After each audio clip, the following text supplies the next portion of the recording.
Can I begin? എങ്ങനെയാണ് തുടങ്ങട്ടെ? ഞാൻ തുടങ്ങിക്കൊള്ളിച്ചു. So, good evening everyone. ആദ്യമായി ഡയലക്റ്റിക് റിസർച്ചിനോട് നന്ദി പറഞ്ഞുകൊണ്ട് ആരംഭിക്കുന്നു. ഇങ്ങനൊരു അവസരം തന്നതിൽ ഒന്ന് രണ്ട് ചോദ്യങ്ങൾ കണ്ടത് കൊണ്ടല്ല, ചില പദങ്ങൾ, ചില വാക്കുകൾ, എൻ്റെ ട്രെയിനിങ് ഇംഗ്ലീഷിലായതുകൊണ്ട് ചില വാക്കുകൾക്ക് പെട്ടെന്ന് തത്തുല്യമായ പദങ്ങൾ കിട്ടാൻ ബുദ്ധിമുട്ടാറുണ്ട്. അതുകൊണ്ട് മാത്രം ഈ രണ്ട് ഭാഷകൾ ഇടകലർന്ന് സംസാരിക്കാമെന്ന് വിചാരിക്കുന്നു. അപ്പം ഈ ജെൻഡേർഡ് ലൈവ്സ് എന്ന് പറയുമ്പോൾ I think that requires an explanation. കാരണം നമ്മൾ പറയാറുണ്ട് ഒരുപാട് ജീവിതങ്ങൾ ഒരേ സമയത്ത് ജീവിച്ചു തീർക്കുന്ന വ്യക്തികളാണ് നമ്മൾ.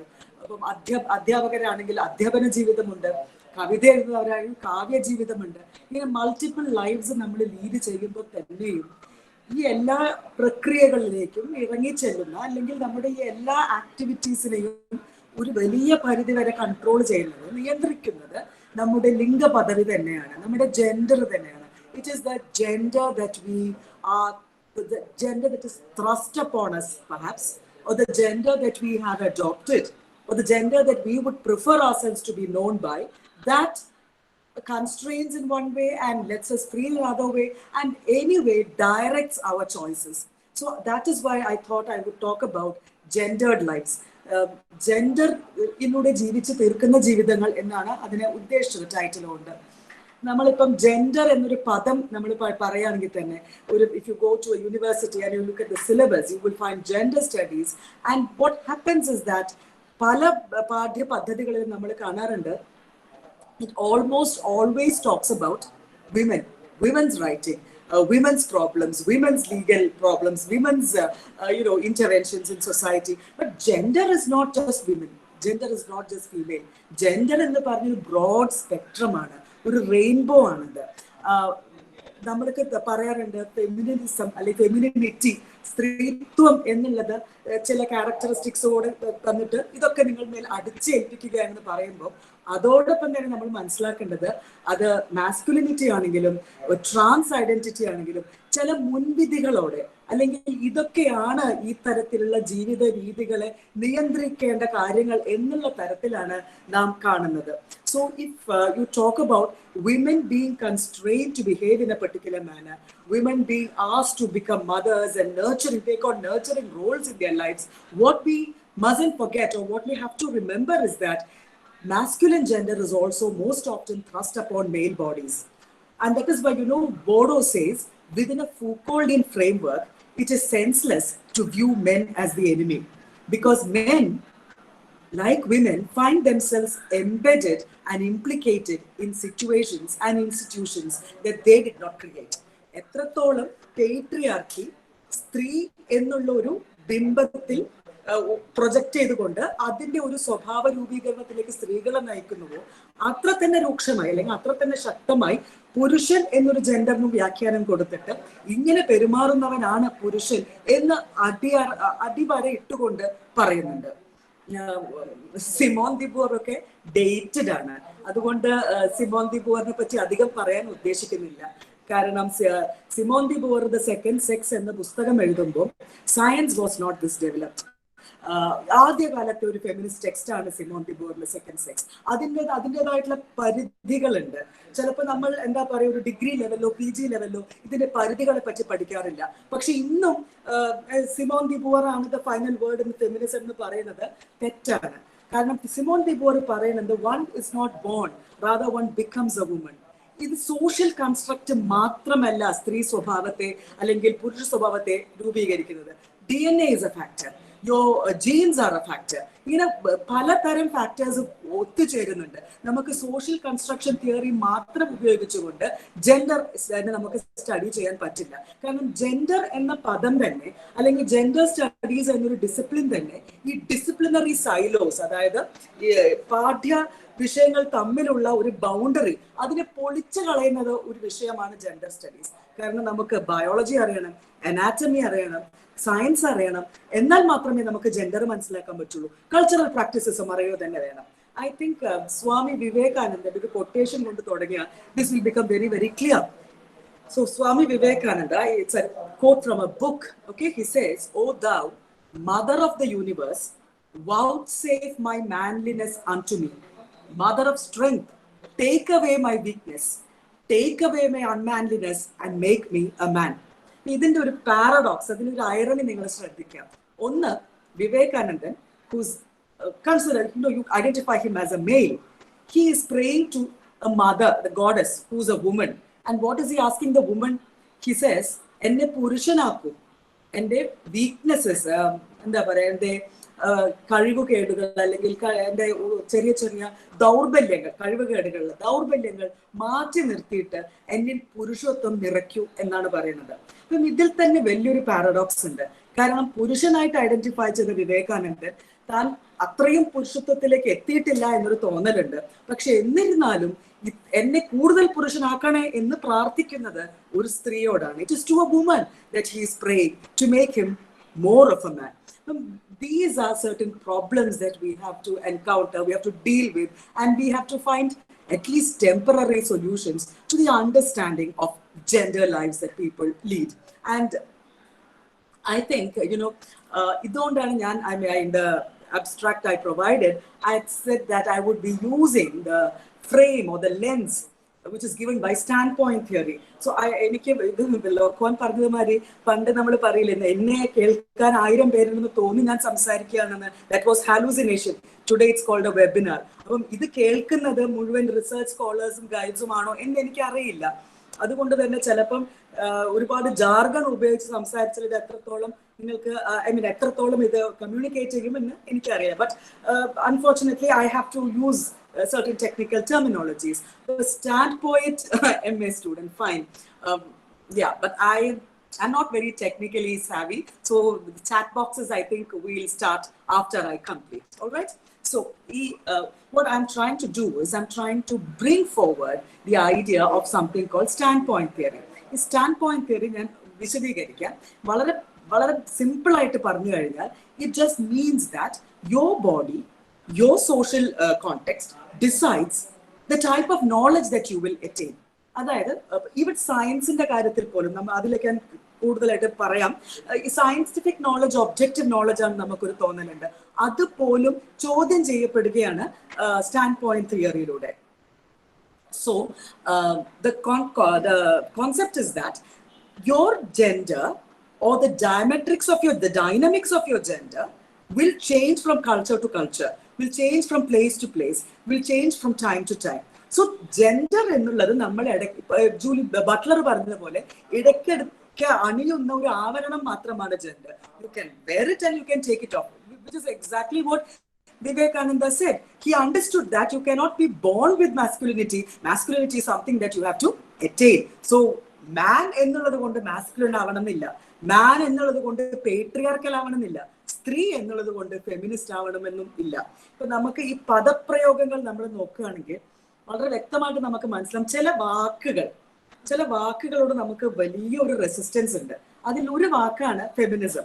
ഞാൻ എൻ്റെ സ്റ്റുഡൻസിനോട് ചോദിക്കുകയാണെങ്കിൽ, പെൺകുട്ടികളായിരുന്നു വന്ന് ഞാൻ പഠിപ്പിക്കുമ്പോൾ നമ്മൾ ചോദിക്കും, നിങ്ങൾ എത്ര പേര് ഫെമിനിസ്റ്റ് ഉണ്ടെന്ന് ചോദിക്കും. ഒരു വലിയ വിഭാഗം റെസിസ്റ്റ് ചെയ്യും. ഫെമിനിസം എന്നൊരു വാക്ക് പോലും ഒരു വൃത്തികെട്ട പദമായിട്ടാണ് ഫെമിനിസത്തിനെ കാണുന്നത്. അതിന് പല കാരണങ്ങളുണ്ട്. ഒന്ന്, അതിനെ പോപ്പുലർ കൾച്ചർ പ്രൊജക്റ്റ് ചെയ്യുന്ന ഒരു രീതിയുണ്ട്. ഫെമിനിസ്റ്റ് എന്ന് പറഞ്ഞാൽ ഒന്നിലും തൃപ്തി വരാത്ത ഡിസാറ്റിസ്ഫൈഡ് വിമൻ ആണ്, ട്രൈങ് ടു ക്രിയേറ്റ് ട്രബിൾ. പിന്നെ സെക്ഷൽ ഫ്രീഡം മാത്രമാണ് ഫെമിനിസം എന്ന് ധരിച്ച് വെച്ചിരിക്കുന്ന കുറെ പുരുഷന്മാരുമുണ്ട്, സ്ത്രീകളുമുണ്ട്. whatever gender you may wish to identify as man, female or transgender, you feel that once you're calling yourself a feminist, what you are arguing for, what you are demanding is sexual liberation. Sexual liberation is only one among the multiple liberations that a human body needs, because you have to realize that when you live in a country like India, when you live in a place like Kerala, നമുക്ക് വേറൊരു പ്രശ്നമുണ്ട്. ഇവിടെ ഒരു പക്ഷേ കേരളം ഒരു discourse ഉണ്ട്, that we are very very enlightened people. I have no respect for that sort of discourse. We are as not enlightened as the rest of the world. Education doesn't bring in enlightenment. Education is just information. It hardly ever translates into knowledge, and rarely ever does it translate into wisdom. So ഇതൊക്കെ ആവശ്യമാണ് നമുക്ക് ഒരു gender എന്നുള്ളൊരു ആർട്ടിഫാക്റ്റിനെ പൊളിച്ചെഴുതാൻ വേണ്ടി. You have to have this sort of approach towards life. So like I said, it was 1980s that gender studies started to pay more attention to men's lives as well. പുരുഷ ജീവിതങ്ങളിലേക്കും gender studies തിരിയാൻ തുടങ്ങിയത് 1980s. അപ്പം നമുക്കറിയാം multiple lives ഒരുമിച്ച് ജീവിച്ചു പോകുന്ന ഒരു space ആണ് this world, this state, this nation, what ever. So ഒരു പ്രത്യേക ജീവിതം മാത്രം പഠിച്ചതുകൊണ്ട് നമുക്കൊരു സ്റ്റേറ്റിൽ ജീവിക്കുന്ന അല്ലെങ്കിൽ ഒരു സൊസൈറ്റിയിൽ ജീവിക്കുന്ന മൾട്ടിപ്പിൾ ലൈഫ്സിനെ പറ്റി മനസ്സിലാക്കാൻ it is not possible. So that is why it is said that gender studies have to incorporate critical studies on masculinities, critical studies on feminism. All these things have to be taken into consideration. Transgenders, lesbians, bisexuals, these are existing people. You cannot just ignore them. You cannot just push them to the margins. ഇവിടെയാണ് stand point theory വളരെ important ആയിട്ട് വരുന്നത്. കാരണം വളരെ അടിച്ചമർത്തപ്പെടുന്ന ഒരു വിഭാഗത്തിന് അവർ ലോകം കാണുന്ന രീതിയിൽ ഒരു സെൻട്രലിൽ നിന്ന് സംസാരിക്കുന്ന വ്യക്തിക്ക് അത്തരത്തിൽ ലോകം കാണാൻ പറ്റില്ല. കാരണം yeah, I'm sorry, you are a native of UP. I don't know. Yeah, okay. So gender studies have increasingly enlarged to incorporate both women's studies and critical studies on men and masculinities. So you have an interdisciplinary approach to this growing number of studies in gender reality. When we come to standpoint theory, this developed in the 19th century with Hegel and Marx. The writings of Hegel and Marx, because Hegel noted that society recognized the existence of slavery, but how slavery was looked at depended whether you had an existence as a slave or whether you were a master all through. So this is the problem. This is where standpoint theory makes a very strong intervention. So Hegel reasoned that എവിടെയൊക്കെ power structures ഉണ്ടോ, power relationships ഉണ്ടോ, ഒരു വീക്ഷണകോണിലൂടെ മാത്രം കാണാൻ പറ്റുന്നതല്ല ആ സമൂഹത്തെ. പല വീക്ഷണകോൺ, ഇപ്പൊ പല യാഥാർത്ഥ്യങ്ങൾ ഉണ്ടാവാം, മൾട്ടിപ്പിൾ റിയാലിറ്റീസ് ഉണ്ടാവും. ദി റിയാലിറ്റി എന്നൊരു കോൺസെപ്റ്റ് ഇല്ല എന്ന് പറയുന്നിടത്തേക്കാണ് നമ്മൾ നീങ്ങുന്നത്. സോ മാർക്സ് ഇതിലേക്ക് എങ്ങനെ കോൺട്രിബ്യൂട്ട് ചെയ്തു? Marks said that the work we do, the work we are engaged in with, the labor that is produced, that shapes your identities, our consciousness, and also our knowledge. So if Hegel spoke about the power relationships, Marx was very clear on the modes of production and where the human body stood on the spectrum of the modes of production, whether he was a capitalist who was investing or whether you are a laborer who is discharging your labor. And therefore, every person sees society as it appears from the perspective of his or her group. ഇതുകൊണ്ടാണ് പറയുന്നത്, നമ്മളിപ്പം ഈ PhD thesis evaluate ചെയ്യുമ്പോൾ പറയാറുണ്ട്, ഒരു വലിയ കാലഘട്ടം വരെ, may be till 2005-2010 perhaps, PhD thesis എഴുതുമ്പോൾ നമ്മൾ എപ്പോഴും ഒരു തേർഡ് പേഴ്സൺ വെച്ചാണ് എഴുതുക. ഒരിക്കലും ഐ എന്ന് നമ്മൾ ഞാൻ കാണുന്നു, എനിക്ക് തോന്നുന്നു എന്ന് പറഞ്ഞുകൊണ്ട് നമ്മൾ എഴുതുന്നത് വളരെ ചുരുക്കമാണ്. എപ്പോഴും ഈ തീസിസ് ഇങ്ങനെ പറയാൻ ശ്രമിക്കുന്നു എന്നാണ് നമ്മൾ പറയുന്നത്, which is not encouraged now. കാരണം your knowledge production or the type of knowledge that you are projecting to the world largely depends upon your position in society, the gender that you have taken up, the politics that you are espousing, and if you are religious, then definitely your religious dimensions also count. So ingane I ennu paranjukonde poorna uttara auto ethnographic writing ennu parayum idinte mattoru vasham ഞാനാണ്, ഇതാണ് ഞാൻ കാണുന്ന ലോകം ഇങ്ങനെയാണ് എന്ന് പറയാനേ നമുക്ക് പറ്റൂ എന്നാണ് ഉദ്ദേശിക്കുന്നത്. ഈ സോഷ്യൽ ലൊക്കേഷൻ മാത്രമല്ല സ്റ്റാൻഡ് പോയിന്റ് ഒരു ദിക്കിൽ നമ്മൾ ജനിച്ചത് കൊണ്ട് മാത്രം നമുക്ക് നമ്മുടെ മേലാരും അടിച്ചേൽപ്പിക്കുന്നതല്ല, നമ്മൾ സ്വായത്തമാക്കുന്നതുമല്ല standpoint. It is earned through critical reflection on power relations and engaging in the struggle required to construct an oppositional stance. So ഈ സ്റ്റാൻഡ് പോയിന്റ് എന്ന് പറയുമ്പോൾ it is rather inclusive in its ideology. കാരണം I understand, ഇപ്പൊ എനിക്കറിയാം ഞാൻ ഇത്തരത്തിൽ ഈ ഒരു പൊസിഷനിൽ നിന്നുകൊണ്ട് സംസാരിക്കുന്ന ഒരു വ്യക്തിയാണ് എന്നുള്ള തിരിച്ചറിവ് എനിക്ക് ഉണ്ടാകുന്ന അതേ നിമിഷത്തിൽ മറ്റൊരു കാര്യം കൂടി ഞാൻ അവിടെ പറയാതെ പറയുന്നുണ്ട്, എന്റേതല്ലാത്ത I'm sorry, is it not clear? Is there a problem, Divya? No, it's clear. It's clear, right? Right. Then it's not my problem. Okay, maybe it's your problem then, whoever couldn't follow. Yeah, okay. So Yeah, right. So what was I saying? I was saying that ഈ തിരിച്ചറിവ്, ഞാൻ ഇതാണ്, എൻ്റെ gender ഇതാണ്, അല്ലെങ്കിൽ എൻ്റെ രാഷ്ട്രീയം ഇതാണെന്ന് ഞാൻ തിരിച്ചറിഞ്ഞ് ഈ പൊസിഷനിൽ വെച്ചിട്ടാണ് ഞാൻ സംസാരിക്കുന്നത് ഉള്ള തിരിച്ചറിവ് എനിക്ക് വരുമ്പോൾ ഉടനെ തന്നെ ഇതല്ലാത്ത പെർസ്പെക്റ്റീവ്സ് ഉണ്ടാകുമെന്നും അത് റിയാലിറ്റി അല്ലാതാവുന്നില്ല എന്നുള്ള തിരിച്ചറിവ് കൂടി സ്റ്റാൻഡ് പോയിന്റ് തിയറി നമുക്ക് തരുന്നു. So it is a social location, just not the contextual location, but the social location of a group in which the member belongs. And feminist standpoint, which is relevant to issues of gender, doesn't arise from the body of a woman alone. അതായത് സ്ത്രീ ആയതുകൊണ്ട് മാത്രം feminist ആവണമെന്നില്ല. എനിക്ക് അറിയാവുന്ന എത്രയോ സ്ത്രീകൾ toxic masculinity practice ചെയ്യുന്ന സ്ത്രീകളുണ്ട്, ഇഷ്ടം പോലെ സ്ത്രീകളുണ്ട്.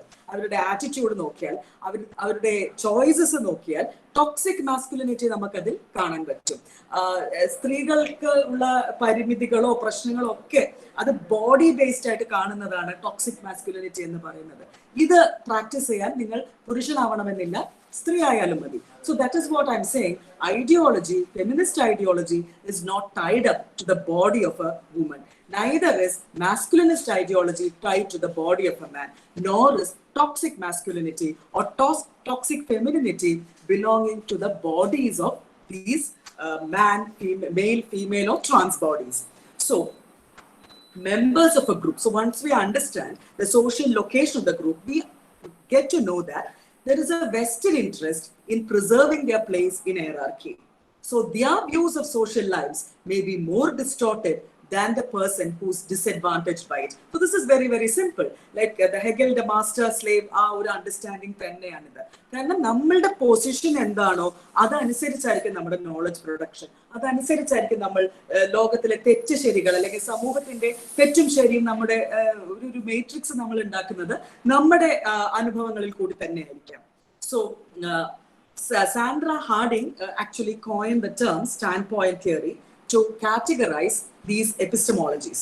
And ഹാർഡിംഗ് പറഞ്ഞൊരു കാര്യമുണ്ട്, നമ്മൾ ഒരു ഹെജമോണിക് സ്ട്രക്ചർ അല്ലെങ്കിൽ ഒരു ഹെയറാർക്കിയുടെ മുകളിൽ മേൽത്തട്ടിൽ നിലകൊള്ളുകയാണെങ്കിൽ യാഥാർത്ഥ്യമായ ഹ്യൂമൻ റിലേഷൻസിനെ പറ്റി നമ്മുടെ ബോധം തന്നെ നമുക്ക് ഇല്ലാതാവും. We will fail to recognize that and we will miss certain very, very important questions about the social and the natural world. So, yeah, standpoint theory claims that marginalized groups can create unique insights into how a society works. So this is why standpoint theory becomes very, very important. കാരണം പാർശ്വവൽക്കരിക്കപ്പെട്ട അല്ലെങ്കിൽ നിശബ്ദരാക്കപ്പെട്ടിരിക്കുന്ന ഒരു വലിയ സമൂഹത്തിന്റെ ശബ്ദം നൽകാൻ സഹായിക്കുന്ന ഒരു അണ്ടർസ്റ്റാൻഡിംഗ് ആണ് stand point theory. So dominant ഗ്രൂപ്പ്സിന് ചിലപ്പം ഈ സപ്രസ് ചെയ്യപ്പെട്ട ഗ്രൂപ്പ്സിനെ മനസ്സിലാക്കണം എന്ന് താല്പര്യം ഉണ്ടാവില്ല. അത് അവർക്ക് ആവശ്യമില്ല. Because they have the capital, they have the power, and they have the dominator systems, and because they are dominator systems, they can easily exert their value systems and normalize it within society. Now that is very, very important to understand. കാരണം എന്താണ് ശരി എന്താണ് തെറ്റ് എന്നുള്ളത് ഒരു dominator ഗ്രൂപ്പിന് തീരുമാനിക്കാവുന്നതേ ഉള്ളൂ. For example, ചില സ്ഥലങ്ങളിൽ പബ്ലിക് ഡൊമൈനിൽ തന്നെ ആരൊക്കെ കയറണം, എപ്പോൾ കയറാം എന്നൊരു ഡോമിനേറ്റർ ഗ്രൂപ്പിന് തീരുമാനിക്കാം. അതുകൊണ്ട് തന്നെയാണ് പലപ്പോഴും പുരുഷനല്ലാത്ത ശരീരങ്ങൾ ഒരു പബ്ലിക് ഡൊമൈനിൽ നിന്ന് ഒരു സമയമാകുമ്പോൾ അപ്രത്യക്ഷമാവുന്നത്. This is the particular reason there. So I first talk about standpoint theory, and then I will use the theory to understand the gendered lives of people. So standpoint theory questions the idea of objective empiricism, even scientific knowledge which claims to be a rigorous methodology-ലൂടെ objective ആവാം എന്ന് പറയുന്ന സയൻസിന്റെ എംപിറിസിസം കൂടി ചോദ്യം ചെയ്യുന്നുണ്ട് standpoint theory. So Harding has stated that, Sandra Harding, scientists have ignored their own androcentric and sexist research methods and results, and despite their claim of neutrality, recognizing standpoint knowledge producers make people more aware of power inherent in positions of scientific authority. ഇത് പറയാൻ വളരെ എളുപ്പമായിട്ടൊരു example ഉണ്ട്. That is very simple, the climate science. So if you look at the n number of books written about climate change and the implications of climate change, you will find that there are scientists on either side. Climate change deny ചെയ്യുന്ന scientist ഉണ്ട്, climate change reality ആണ് എന്നുള്ള സയന്റിസ്റ്റും ഉണ്ട്.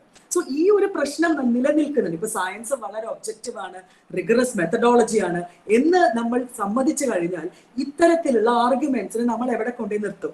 മറ്റൊരു example Hardinge പറയണത് whether light is the wave particle duality in quantum mechanics, whether you see it as a wave or whether you see it as a particle depends upon the lens with which you look at it എന്ന് പറയുമ്പോൾ you understand that there is no God's point of view. Hardinge അതിനെ വ്യക്തമായി പറഞ്ഞിരിക്കുന്നത് God's point of view ആണ്. God's point of view ആണ് നമ്മൾ മിക്കവാറും റിസർച്ചിൽ ഉപയോഗിക്കാറുള്ളത്. കാരണം ഞാൻ ഇങ്ങനെ തിയറിയുടെ ഒരു വലിയ കുന്നിന്റെ മുകളിൽ കയറി നിൽക്കുകയാണ്. ഇവിടെ നിന്ന് കഴിഞ്ഞാൽ എനിക്ക് എല്ലാത്തിന്റെ മുകളിലും വളരെ അഡ്വാൻറ്റേജസ് ആയിട്ടുള്ള വാണ്ടേജ് ലൊക്കേഷനിൽ നിന്നുള്ള ഒരു വ്യൂ ഉണ്ട്. So what I see I can control എന്നൊരു അവസ്ഥയിലാണ് തിയോറിയ എന്ന് പറയുന്നതും ഗോഡ്സ് പോയിന്റ് ഓഫ് വ്യൂ എന്ന് പറയുന്നതും. ഇതിനെയാണ് സ്റ്റാൻഡ് പോയിന്റ് തിയറി ചാലഞ്ച് ചെയ്യുന്നത്. കാരണം നമ്മൾ എന്നും എത്ര ഉയരത്തിൽ കയറി നിന്ന് നമ്മൾ ലോകത്തെ കാണാൻ ശ്രമിച്ചാലും നമ്മുടെ സിറ്റുവേറ്റഡ് നോളജ് ഫോർമാറ്റിലൂടെ മാത്രമേ നമ്മൾക്ക് നോളജ് അക്വയർ ചെയ്യാൻ പറ്റുള്ളൂ. So knowledge is quite subjective and can hardly ever become objective. ഇത് നമുക്ക് എത്ര വേണമെങ്കിലും ഡിബേറ്റ് ചെയ്യാം. ഇതിൽ പ്രശ്നങ്ങളുണ്ട്. ഇതിൽ വളരെ എളുപ്പത്തിൽ ലൂസിഡായിട്ട് പറഞ്ഞു പോകുന്ന ഒരു കാര്യമല്ല. പക്ഷെ ജെൻഡറിനെ പറ്റി പറയുമ്പോൾ സ്റ്റാൻഡ് പോയിന്റ് തിയറിക്ക് ഒരുപാട് കാര്യങ്ങൾ നമുക്ക് മനസ്സിലാക്കി തരാനുണ്ട്. അപ്പം അത് ഫെമിനിസം നമ്മൾ വളരെ ഡീപ്പായിട്ട് പഠിച്ചു കഴിഞ്ഞാൽ തന്നെ നമുക്കത് എളുപ്പത്തിൽ മനസ്സിലാവുന്ന ഒരു കാര്യമാണ്. കാരണം ഫസ്റ്റ് വേവ് ഓഫ് ഫെമിനിസം എന്ന് പറയുമ്പോൾ പ്രത്യേകിച്ച് ലിറ്ററേച്ചർ ക്ലാസ്സിൽ, ഇംഗ്ലീഷ് ലിറ്ററേച്ചർ ക്ലാസ്സിൽ നമ്മൾ ഫെമിനിസം പഠിക്കുന്നത് വുൾസ്റ്റോൺ ക്രാഫ്റ്റ് മുതൽ അല്ലെങ്കിൽ സഫ്രഗേറ്റ് മൂവ്മെന്റ് മുതലാണ് നമ്മൾ പഠിക്കുന്നത്. വളരെ വളരെ ചുരുക്കം ചില പാഠ്യ പദ്ധതികൾ മാത്രമേ ഇന്ത്യയിൽ ഉണ്ടായ സ്ത്രീ മുന്നേറ്റങ്ങളെ പറ്റി പറയുന്നുള്ളൂ, കേരളത്തിൽ ഉണ്ടായ സ്ത്രീ മുന്നേറ്റങ്ങളെ പറ്റി പറയുന്നുള്ളൂ. ഇതൊക്കെ വളരെ ലൈറ്റ് ആയിട്ട് പറഞ്ഞു. ചിലപ്പം വളരെ നമ്മൾ ഒരിക്കലും ഒരു ഫെമിനിസ്റ്റ് ഐഡിയോളജിനെ പറ്റി കൂടുതൽ പഠിക്കുമ്പം മിക്കവാറും ഈ നോളജ് പ്രൊഡക്ഷൻ ഇംഗ്ലീഷിലായത് കൊണ്ട് തന്നെ നമ്മൾ വെസ്റ്റേൺ ഓറിയന്റഡ് ആയിട്ട് പഠിച്ചു പോവുകയാണ്.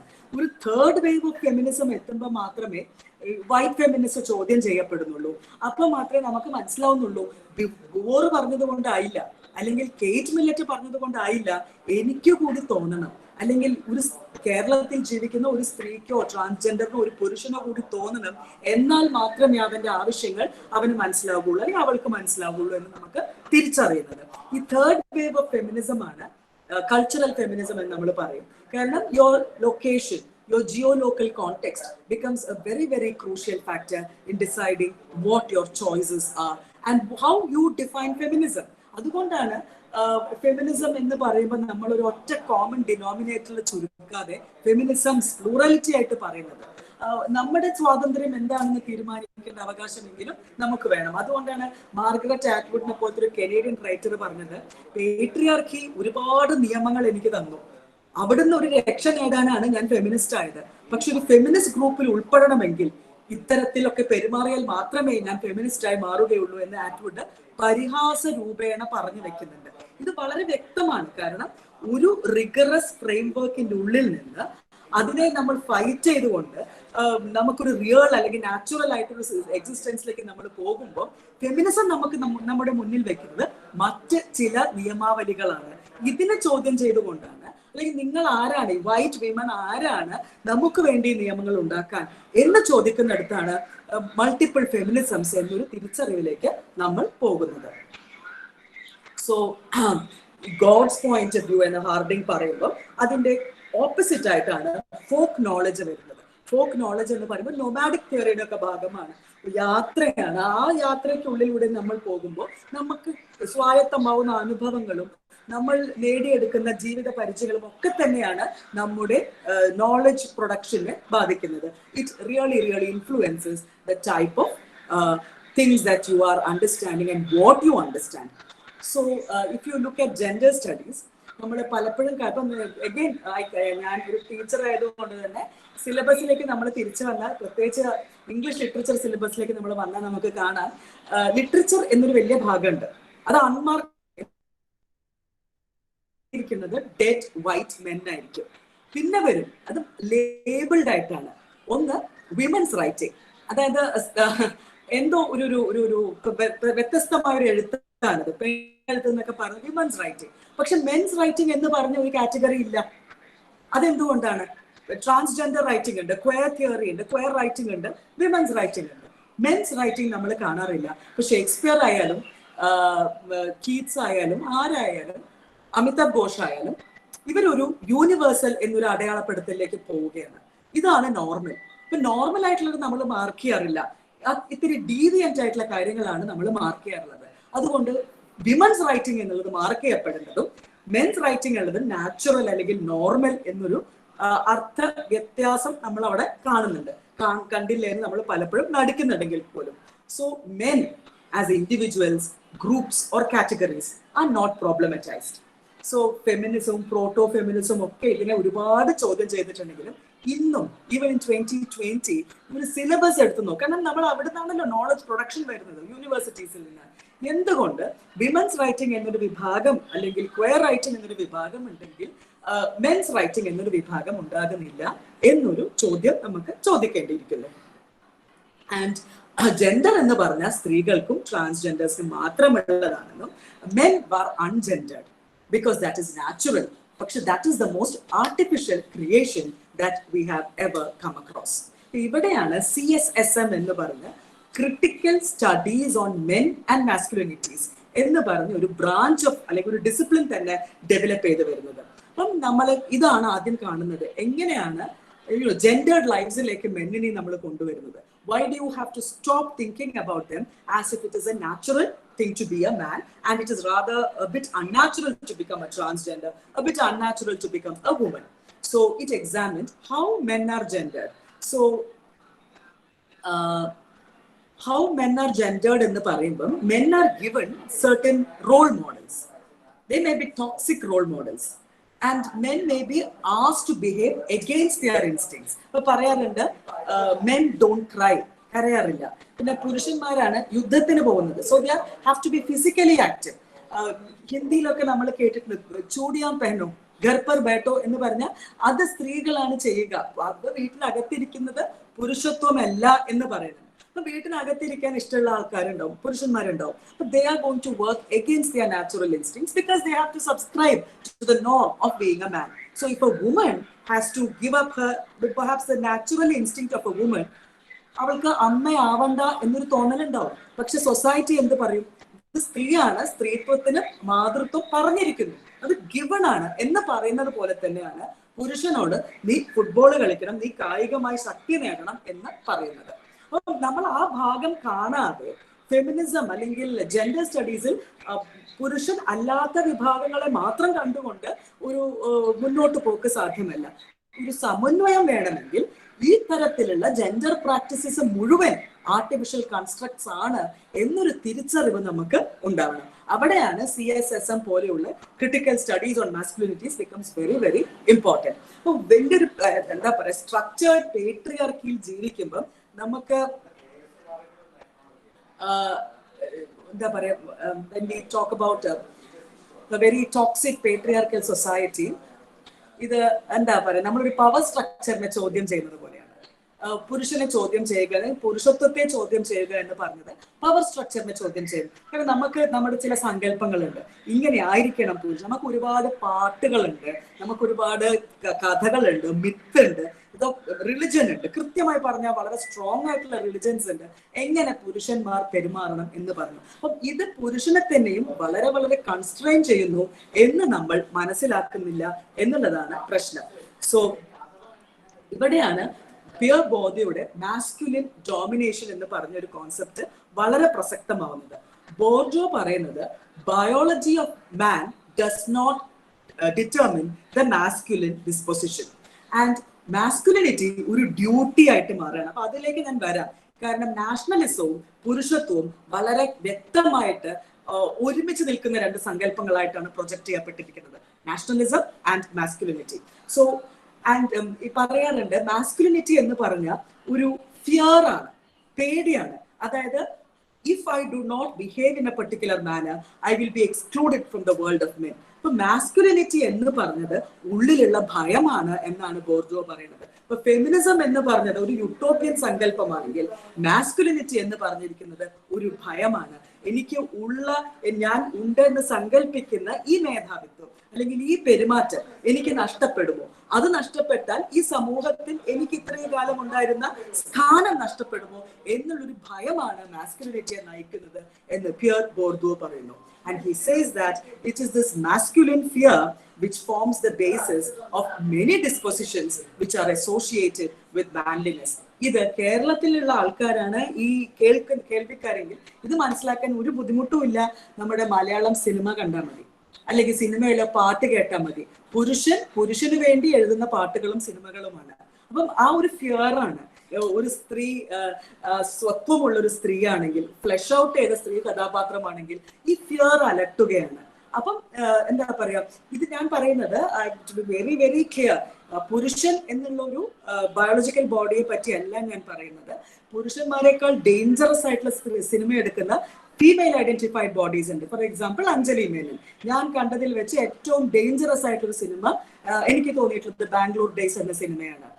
വെരി വെരി ഡേഞ്ചറസ്, കൃത്യമായി ടോക്സിക് മാസ്കുലിനിറ്റി പ്രസംഗിച്ചു പോകുന്ന സിനിമയാണ്. So I hope that point is very clear. Your biological sex has nothing to do with your gender choices. ഇത് അഞ്ജലി മേനൻ എടുത്തു പറയുന്നത് എന്താന്ന് പറഞ്ഞാൽ, അവരെ പറ്റി നമുക്ക് ചില സങ്കല്പങ്ങളുണ്ട്. എഡ്യൂക്കേറ്റഡ് ആണ്, ഫിനാൻഷ്യലി ഇൻഡിപെൻഡന്റ് ആണ്, അവർ സ്വന്തമായി സിനിമ ചെയ്യുന്നു. പക്ഷേ സ്വന്തമായി സിനിമ ചെയ്ത് അവർ പറയുന്ന സന്ദേശം ഈ ടോക്സിക് മാസ്കുലിനിറ്റി ആണെങ്കിൽ then how do we consider this? ഇവിടെ എന്താണ് നമ്മൾ പൊളിച്ചെഴുതുന്നത്? അപ്പം ഈ മാസ്കുലിൻ ഫിയർ മെയിൽ ബോഡീസിൽ മാത്രമല്ല ഫീമെയിൽ ബോഡീസിലും ഉണ്ട്. കാരണം അവർ സ്റ്റാറ്റസ് കോ നശിക്കുന്നതാണ് ഭയപ്പെടുന്നത്. ഇനി അഗൈൻ ഈ ഓഡിയൻസിന്റെ ഒരു സ്ട്രക്ചറോ ഒരു ഡെമോഗ്രഫിയോ എനിക്ക് അറിയില്ല. മറ്റൊരു എക്സാമ്പിൾ പറയാം. The Sabarimala issue which erupted in Kerala. നമ്മള് എന്താ പറയാ, ടി വിയിൽ കണ്ടു, പത്രമാധ്യമങ്ങളിൽ, സോഷ്യൽ മീഡിയയിലും കണ്ടു. വളരെ വളരെ വളരെ ബേസിക് ഫാക്ട്സ് നമ്മൾ നോക്കുകയാണെങ്കിൽ ഒരു സ്പേസ് വളരെ ജെൻഡേർഡ് സ്പേസ് ആണത്. ഒരു ഹെറ്ററോ സെക്ഷൽ സ്പേസ് എന്ന് പറഞ്ഞാൽ പോലും തെറ്റിപ്പോകും. കാരണം the God there is born of two males. കഥ നമ്മൾ മിത്തെടുക്കുകയാണെങ്കിൽ 2 പുരുഷ ദൈവങ്ങളുടെ ഒത്തുചേരലിൽ നിന്ന് ജനിക്കുന്നതാണ് ശബരിമലയിലെ Ayyappan. So it's A male space, right? And any woman who menstruates should not go to this place എന്ന് പറയുമ്പോൾ അത് ഒരു കൺവെൻഷൻ അല്ലെങ്കിൽ ഒരു ട്രഡീഷൻ ആയിട്ട് നമ്മൾ കാണുന്നു. പക്ഷേ ഇങ്ങനെയല്ല, നിങ്ങൾക്ക് കയറാം എന്ന് പറയുമ്പോൾ അത് ഏറ്റവും കൂടുതൽ റെസിസ്റ്റ് ചെയ്യുന്നത് സ്ത്രീകൾ തന്നെയാണ്. അതിനെപ്പറ്റി ഞാൻ കൂടുതൽ പറയുന്നില്ല. It is left to you to think about. ഇവിടെയാണ് സ്റ്റാൻഡ് പോയിന്റ് തിയറി വളരെ വളരെ പ്രസക്തമാവുന്നത്. കാരണം ഞാൻ നിങ്ങളോട് ഒരു എക്സാമ്പിൾ പറയുകയാണ്. ഒരു സ്ത്രീ രാവിലെ എഴുന്നേറ്റ് കുളിച്ച് അമ്പലത്തിൽ പോകാൻ തയ്യാറാവുന്നു. നിങ്ങൾ ഈ സ്ത്രീയെ ഒന്ന് what is your understanding of this woman എന്ന് പറയുമ്പോൾ നിങ്ങൾ പറയും ഭക്തയാണ്, ഭയങ്കര റിയാക്ഷണറി ആണ്, കൺവെൻഷനൽ ആണെന്ന് പറയും. പക്ഷെ ഞാൻ പറയുന്നു ആ സ്ത്രീ ശബരിമലയിലേക്ക് പോകാൻ പോകുന്നു. ഈ മൊത്തം അണ്ടർസ്റ്റാൻഡിങ് മാറും. ഇതാണ് സ്റ്റാൻഡ് പോയിന്റ് തിയറി. സോ ഇതിന്റെ മറ്റൊരു വശം ഞാൻ പറഞ്ഞതുപോലെ വളരെ ഈ ഹ്യൂജ്ലി ഹെട്രോ ആയിട്ടുള്ള ഈ ഗോഡിനെ കാണാൻ നിങ്ങൾക്ക് പോകാം എന്ന് പറയുമ്പോൾ വേണ്ട എന്ന് പറയുന്നതും സ്ത്രീകൾ തന്നെയാണ്. So why is that? Why do they hesitate to get in to the public domain? അപ്പം മെൻസ്റ്റുറേഷനെ പറ്റി, ചൈൽഡ് ബർത്തിനെ പറ്റി, ഇതിനെപ്പറ്റിയൊക്കെ നമ്മുടെ സമൂഹത്തിൽ അടിയുറച്ചു പോയ ചില വിശ്വാസങ്ങളുണ്ട്, ചില തീരുമാനങ്ങളുണ്ട്. ഇതിനെ ചോദ്യം ചെയ്യുക എളുപ്പമല്ല. അപ്പൊ നമുക്ക് സ്ത്രീകൾക്ക് വേണ്ടി ഒരു നിയമം ഉണ്ടാക്കുമ്പോൾ നിങ്ങൾക്ക് വേണ്ടിയാണ് എന്ന് പറഞ്ഞാൽ സ്ത്രീകൾക്ക് കൂടി അത് ബോധ്യപ്പെടേണ്ട ഒരു ആവശ്യകതയുണ്ട്. അപ്പൊ വ്യക്തമായിട്ട് നമുക്ക് മനസ്സിലാവും ഇവിടെ വിദ്യാഭ്യാസം കൊണ്ടൊന്നും വലിയ കാര്യമില്ല. It is your education is not an indicator of your inclusive thinking. It never is. ഇതിന്റെ മറ്റൊരു വശം നമുക്ക് നോക്കാം. അഗൈൻ നമ്മൾ പോപ്പുലർ കൾച്ചർ എടുക്കുവാണെങ്കിൽ എത്രയോ സിനിമകളിൽ നമ്മൾ കൊലപാതകം കാണുന്നു, നമ്മൾ റേപ്പ് കാണുന്നു. ഇതൊക്കെ തന്നെ നമ്മൾ അങ്ങോട്ട് ആക്സെപ്റ്റ് ചെയ്തിരിക്കുകയാണ്. ചൈൽഡ് ബർത്ത് നമ്മൾ കാണിക്കാറില്ല, മെൻസ്റ്റുറേഷനെ പറ്റി നമ്മൾ പറയാറ് പോലുമില്ല. ഇത് സ്ത്രീകൾ എഴുതുന്ന കഥകളിലാണെങ്കിൽ പോലും എനിക്ക് തോന്നുന്നത് ഇപ്പൊ അടുത്ത് ഷാഹിന റഫീഖ് ഒക്കെ എഴുതുമ്പോൾ മാത്രമാണ് മെൻസ്റ്റുറേഷൻ ഒരു വിഷയമായിട്ട് പോലും മാറുന്നത്. എന്തുകൊണ്ട്? നമ്മൾ ഒരിക്കൽ പോലും ഹോമോ ഇറോട്ടിസിസത്തിനെ പറ്റി സംസാരിക്കുന്നില്ല. അതിന് മറ്റൊരു പേരുണ്ട്. അപ്പം ഫോർ എക്സാമ്പിൾ സുനിത ശ്രീനിവാസ്, സാറ ജോസഫിന്റെ മകൾ ഒരു കഥ എഴുതി ആസിഡ് എന്ന് പറഞ്ഞ്. അതിന് KR മീര വിവരിച്ചത് it's a lesbian love story എന്നാണ്. അതിലൊരു അപാകതയുണ്ട്. കാരണം അങ്ങനെയാണെങ്കിൽ നമ്മൾ ചെമ്മീനെ പറ്റി പറയുമ്പോൾ it's a heterosexual love story എന്ന് എന്തുകൊണ്ട് പറയുന്നില്ല? ഇതാണ് ഞാൻ പറയുന്നത്. മാർക്ക് ചെയ്യപ്പെടുന്നതും നോർമലൈസ് ചെയ്യപ്പെടുന്നതും തമ്മിലൊരു ഡൈക്കോട്ടമി ഉണ്ട്. So this is the problem. So when you read acid, lesbian love story. I mean, there is a relationship between two women, but how do you mark a book by just calling it a lesbian love story? ഇത് തന്നെയാണ് സംഭവിക്കുന്നത്. കാരണം നമ്മുടെ ഉള്ളിൽ പ്രണയം എന്നാൽ സ്ത്രീയും പുരുഷനും തമ്മിലാണ്. ലസ്റ്റ് എന്നാൽ മെയിൽ ബോഡിയും ഫീമെയിൽ ബോഡിയും തമ്മിലാണ്. നമ്മുടെ പോപ്പുലർ കൾച്ചർ, അത് മലയാളം സിനിമകളിലോ സാഹിത്യത്തിലോ ഒക്കെ ഇതല്ലാത്ത ഒരു തരം ഇറോട്ടിസിസം വളരെ വളരെ വിരളമായിട്ടേ കാണിച്ചിട്ടുള്ളൂ. എനിക്ക് തോന്നുന്നത് ഗീതു മോഹൻദാസിന്റെ മൂത്തോൻ എന്ന് പറഞ്ഞ സിനിമയിലാണ് ഞാൻ കുറച്ചെങ്കിലും ഒരു ഹോമോ ഇറോട്ടിസിസം ഇത്രയും ഭംഗിയായിട്ട് ചിത്രീകരിച്ചത് കണ്ടിരിക്കുന്നത്. ഇത്തരം കാര്യങ്ങൾ സ്ഥിരമായി നോർമലൈസ് ചെയ്യപ്പെട്ട് വന്നു കഴിഞ്ഞാൽ മാത്രമേ ഈ ഇൻക്ലൂസീവ് തിങ്കിങ്ങിന്റെ ഭാഗമാവാൻ നമുക്ക് പറ്റുള്ളൂ. So again let us think about masculinities. Again, in my abstract I had mentioned about the Anthropocene. The Anthropocene എന്ന് പറഞ്ഞ മനുഷ്യൻ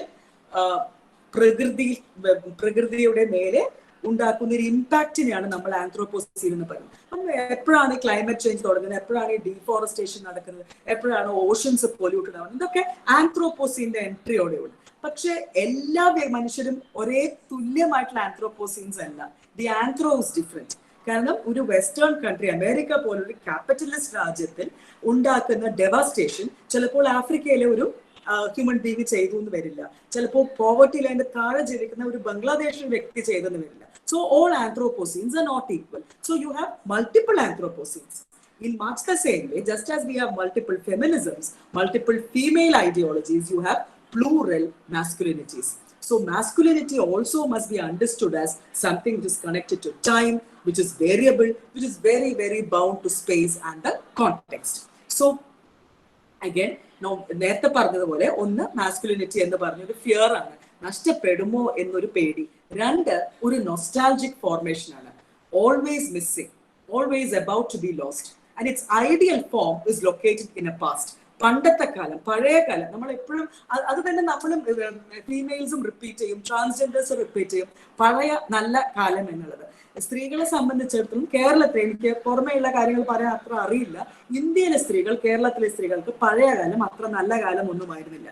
ഈ കാലവും വലിയ ഗുണമൊന്നും ഉണ്ടായിട്ടല്ല, പക്ഷെ ഇതിലും ഭീകരമായിരുന്നു പണ്ടത്തെ കാലം. പിന്നെ നമ്മൾ എന്തിനാണ് ഈ പഴമയെ വാഴ്ത്തി പാടുന്നത്? അത് ഫ്യൂഡലായിരുന്നു, കാസ്റ്റ് സിസ്റ്റം ഉണ്ടായിരുന്നു, ഹൈലി ജെൻഡേർഡ് ആയിരുന്നു. വീണ്ടും നമ്മൾ പറയും പണ്ടത്തെ ആ സുവർണകാലം. ഒരു സുവർണകാലവും ഇല്ല. ഇത് ഒരു മെസ്കുലിനിറ്റിയുടെ നൊസ്റ്റാൾജിയാണത്. ഓൾറൈറ്റ്. സോ ഇതാണ് ഇപ്പൊ ഈ രണ്ട് ഐഡിയോളജീസും. Toxic masculinity is always a nostalgia because they had more power and they are afraid of losing that power. Feminism is a utopian discourse. അത് യൂട്ടോപ്യൻ എന്ന് പറയാൻ പല കാരണങ്ങളുണ്ട്. കാരണം ഈ ഫെമിനിസ്റ്റ് എന്താ പറയാ സ്പേസസ് എന്ന് പറയാൻ, female spaces, all female spaces, അവിടെ എല്ലാവർക്കും സ്വാതന്ത്ര്യമുണ്ട്. ഈ മഹാബലി നാടുവാണിടും കാലം എന്നൊക്കെ പറഞ്ഞ മാതിരി സ്ത്രീകൾ മാത്രമുള്ള സ്ഥലത്ത് സ്ത്രീകൾക്ക് സ്വാതന്ത്ര്യമെന്ന് പറയുന്നത് പരമണ്ടത്തരമാണ്. കാരണം അവിടെ മറ്റൊരു പവർ സ്ട്രക്ചർ വരും. ഒരു വ്യക്തി മറ്റു വ്യക്തികളുടെ മുകളിൽ പവർ ഡോമിനേഷൻ വരും. സോ ഇത് ഹ്യൂമൻ നേച്ചറാണ്, ഹ്യൂമൻസിന്റെ ഒരു ഡോമിനേറ്റർ സിസ്റ്റത്തിന്റെ ഭാഗമാണ്. അതുകൊണ്ടാണ് ഈ ഫെമിനിസ്റ്റ് യൂട്ടോപ്പിയ എന്ന് പറയുന്നത്. കാരണം it is A never land. അവിടെ ഉണ്ടാവുന്ന അത്ര പ്രശ്നങ്ങൾ. ഒരു ലെസ്ബിയൻ റിലേഷൻഷിപ്പ്, അങ്ങനെയാണെങ്കിൽ ലെസ്ബിയൻ റിലേഷൻഷിപ്സിൽ ഒരു തരത്തിലുള്ള ഡൈക്കോട്ടമി പാടില്ലല്ലോ. പക്ഷെ അവിടെ ബച്ച് എന്ന ഒരു സ്ത്രീ കൂടുതൽ പവർ ഏറ്റെടുക്കുകയും പുരുഷ സ്വഭാവങ്ങൾ കാണിക്കുകയും ചെയ്യുന്നുണ്ട്. So again, like I said, Simone de Beauvoir is dated because she does not talk about DNA. So people like Harding, Sandra Harding and Donna Haraway, they say that masculinity as well as feminism are fantasies actually, and they simplify the political and try to act as if they are natural. And both of them mystify collective action, and both are myths of power. So whether it is male or the female conglomeration, both are myths of power. Say people like Sandra Harding and Donna Haraway. And again, you have another theorist, Eva Sedgwick. So Sedgwick actually comes up with this idea about masculinities without men. So this is what I was speaking about when I talked about the public domain and the highly gendered public domain that we have, and women themselves who control themselves from going out. women who say that no, because I am a woman, I should not go into the public domain after 7 o'clock in the evening. It is not suitable for me. So, and again, the idea of beauty that is ingrained within us. അതും കൂടി പറയണം ഇവിടെ. കാരണം സൗന്ദര്യം എന്ന് പറഞ്ഞത് നമുക്ക് ചില വളരെ വ്യക്തമായിട്ടുള്ള അഡ്ജക്റ്റീവ്സ് കൊണ്ട് നമ്മൾ അതിനെ ഡിറ്റർമിൻ ചെയ്യാറുണ്ട്. ഒന്ന് ഫെയർനെസ് നമുക്ക് എല്ലാവർക്കും അറിയാം ഇമ്പീരിയലിസത്തിന്റെ ഭാഗമാണ്. ഇപ്പം ബ്രിട്ടീഷുകാർക്കോ ഫ്രഞ്ചുകാർക്കോ പകരം ആഫ്രിക്കൻസ് ആയിരുന്നു ഈ ലോകം മുഴുവൻ കീഴടക്കിയിരുന്നെങ്കിൽ all of us would have been struggling to look darker than we are. So that is viewed the idea of beauty.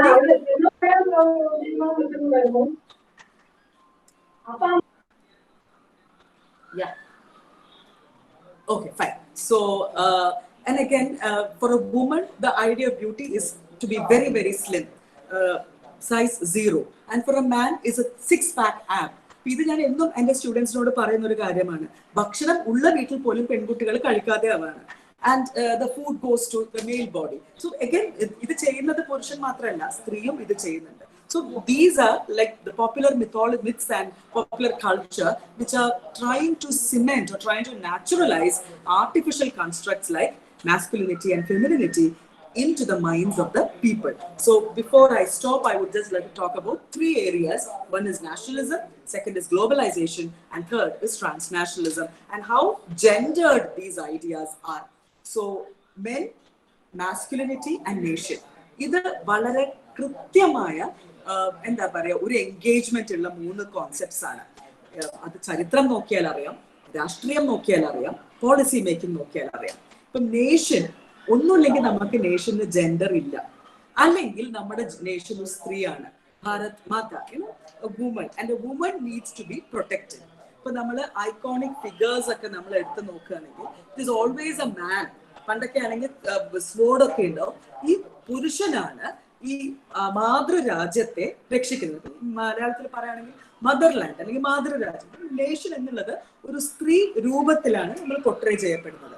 And വളരെ വിരളമായിട്ട് you have the fatherland also. Again the fatherland is also not protected by the women. അവിടെ ആ ഒരു sex change ഇല്ല. Again the land is always protected by the male, the masculine male. So അവിടെ ഒരു methodological nationalism ഉണ്ട്. അത് politics of men and masculinity. And ഇതെന്താന്ന് പറഞ്ഞാൽ the idea of nation is citizenship. അപ്പൊ സിറ്റിസൺഷിപ്പ് എന്ന് പറഞ്ഞാൽ റൈറ്റ്സ് ആണ്. നമ്മൾ തന്നെ നോക്കിയാൽ മനസ്സിലാവും, വളരെ വ്യക്തമായിട്ട് എഴുതപ്പെട്ട ഭരണഘടനയിൽ ഒരു തരത്തിലും സ്ത്രീ ശരീരങ്ങളും പുരുഷ ശരീരങ്ങളും transgender recently transgenders have also been included and homosexuality is no longer a crime. അങ്ങനെ നോക്കുകയാണെങ്കിൽ തമ്മിലൊന്നും വ്യത്യസ്തമായിട്ടല്ല നിയമങ്ങൾ ഉണ്ടാക്കിയിരിക്കുന്നത്. But in the informal dialectics, very clearly the rights of a citizen are gendered. And out of their own volition sometimes and out of compulsion at other times, women and transgenders need to take a backseat, or they are out of their own volition they take a backseat. So ഇത് പല തരത്തിൽ കാണാം. ഒന്ന് formal political representation, social and cultural rights and access to state missionary. ഇപ്പം നമ്മൾ vote ബാങ്ക്സിനെ പറ്റി പറയുമ്പോൾ you do not find female vote bank or transgender vote bank, right? So that is a problem. അങ്ങനെ ഒരു കണക്ഷൻ നമ്മൾ കാണുന്നില്ല.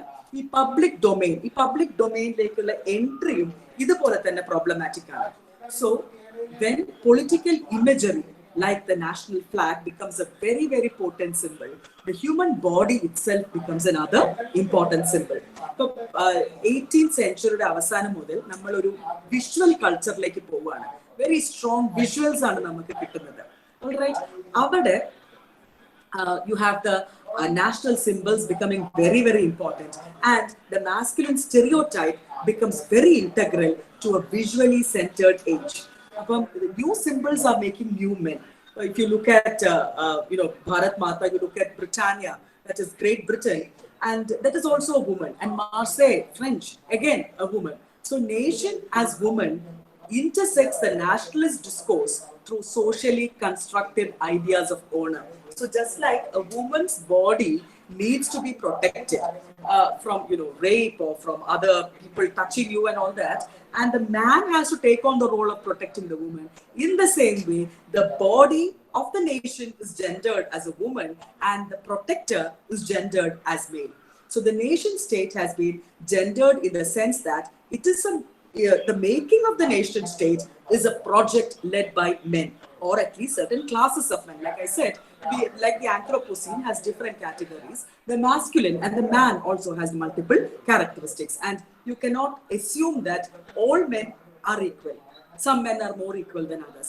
The caste comes into it. The capitalist feudal system comes into it. All these categories are there. So some forms of male citizenship based on the notion of male citizen individualism are in tension with forms of male dominated nationalism, and this results in homogenization, culture, language, and you have exclusion of difference. മാറ്റി നിർത്തുകയാണ്.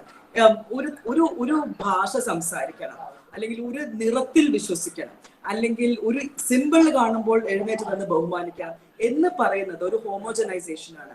ഇത് തന്നെയാണ് മാസ്കുലിനിറ്റിയും ചെയ്യാൻ ശ്രമിക്കുന്നത്. So, but like I said earlier, in the case of the Anthropocene, there are many specific variations in the gendering of citizenship in the level of the nation state.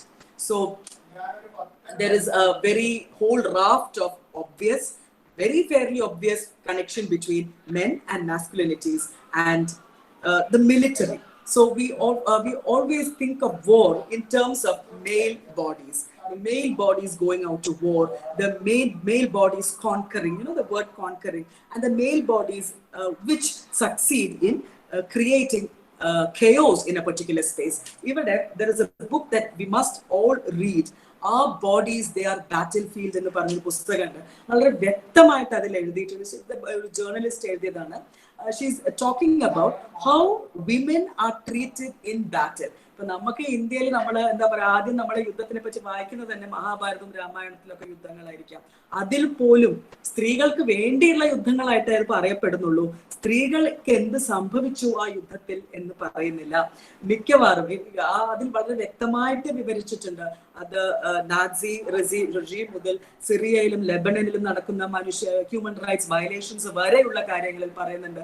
ഏറ്റവും അധികം രൂക്ഷമായിട്ട് exploit ചെയ്യപ്പെടുന്നത് ഒരു യുദ്ധ സാഹചര്യത്തിൽ സ്ത്രീകളാണെന്ന്. പക്ഷെ നമ്മൾ യുദ്ധചരിത്രങ്ങൾ പഠിക്കുന്ന വ്യക്തികളാണ്. നമ്മൾ സ്കൂളിലൊക്കെ ചരിത്രം എന്ന് പറഞ്ഞ് നമ്മൾ പഠിക്കുന്നത് യുദ്ധങ്ങളുടെ ചരിത്രങ്ങളാണ്. ഈ യുദ്ധങ്ങളുടെ ചരിത്രങ്ങളിൽ ഒരിക്കൽ പോലും ഇത്ര സ്ത്രീകൾ പീഡിപ്പിക്കപ്പെട്ടു എന്നും ഇത്ര സ്ത്രീകൾ റേപ്പ് ചെയ്യപ്പെട്ടു എന്നും ഒരിക്കലും ആ സ്റ്റാറ്റിസ്റ്റിക്സ് നമുക്ക് കിട്ടാറില്ല. വൈ? പലപ്പോഴും ഓണറിന്റെ പേരിൽ ഇത് മറച്ചു വെക്കുകയാണ്. കാരണം നാണക്കേടാണ് എന്ന് പറയുന്നത് ഒരു രീതിയിൽ. പക്ഷെ now they are coming out and telling us that look, this war എന്ന് പറഞ്ഞത് നിങ്ങൾ കാണുന്ന പോലെ മിസൈൽ ഇടുകയും ബുള്ളറ്റ് കൊണ്ട് മനുഷ്യ ശരീരങ്ങൾ കൊല്ലുകയും മാത്രമല്ല യുദ്ധം. മറ്റ് പല കാര്യങ്ങളും യുദ്ധത്തിന്റെ മറവിൽ സംഭവിക്കുന്നുണ്ട്. ഇത് രാജ്യം ചർച്ച ചെയ്യുന്നില്ല, ഒരു സോഷ്യൽ മീഡിയയും എടുത്ത് പറയുന്നില്ല. That is the lot of women. So ഇവിടെയാണ് പ്രോബ്ലമറ്റൈസേഷൻ സംഭവിക്കുന്നത്. When you are aligning the military with the man and you're thinking of conquest and killing, the rape which happens is hardly ever mentioned. So the military, warring and war-related times and places are context for other violent or violating gendered practices. And this can be seen in foreign policy, this can be seen in arms trading and atrocities in the sex trade, rape and sexual assault. All these things, but this is not spoken about. So, and again, when you come to India, when we come to the nationalism, which is very, very clearly aligned with masculine Hinduism, when we talk about the Hindutva model, and you have the Hindu soldier and the warrior monk on the other side. So, and this has become a very visible and powerful interpretation of the idea of the Hindu nationalism in India. And this image emerged out of the interaction between the British and the Indian elite in the 19th and 20th century India. So to make this very clear, you have to just step back a bit and see how the British categorized Indians. So the British people, the white men, looked at the Indian men and said that they are effeminate. ഇവർ സ്ത്രൈണതയുള്ള വ്യക്തികളാണ്. കാരണം ഇവർക്ക് വേണ്ടി യുദ്ധം ചെയ്യുന്നില്ല, ഇവർക്ക് പേടിയാണ്, ഇവർ പാട്ട് കേട്ട് നൃത്തം ആസ്വദിക്കുന്ന വ്യക്തികളാണ്. ഇങ്ങനെ ഒരു ഡിസ്കോഴ്സ് ഉണ്ട്. നമ്മൾ വൈറ്റ് മെൻ നമ്മളെ പറ്റി എഴുതിയ ചരിത്രം വായിച്ചു കഴിഞ്ഞാൽ വളരെ കൃത്യമായിട്ട് ഇന്ത്യൻ മെൻ എഫെമിനറ്റ് ആയി മാറുന്നു ആണ് എന്നൊരു ഒരു ഒരു സങ്കല്പം അവിടെയുണ്ട്.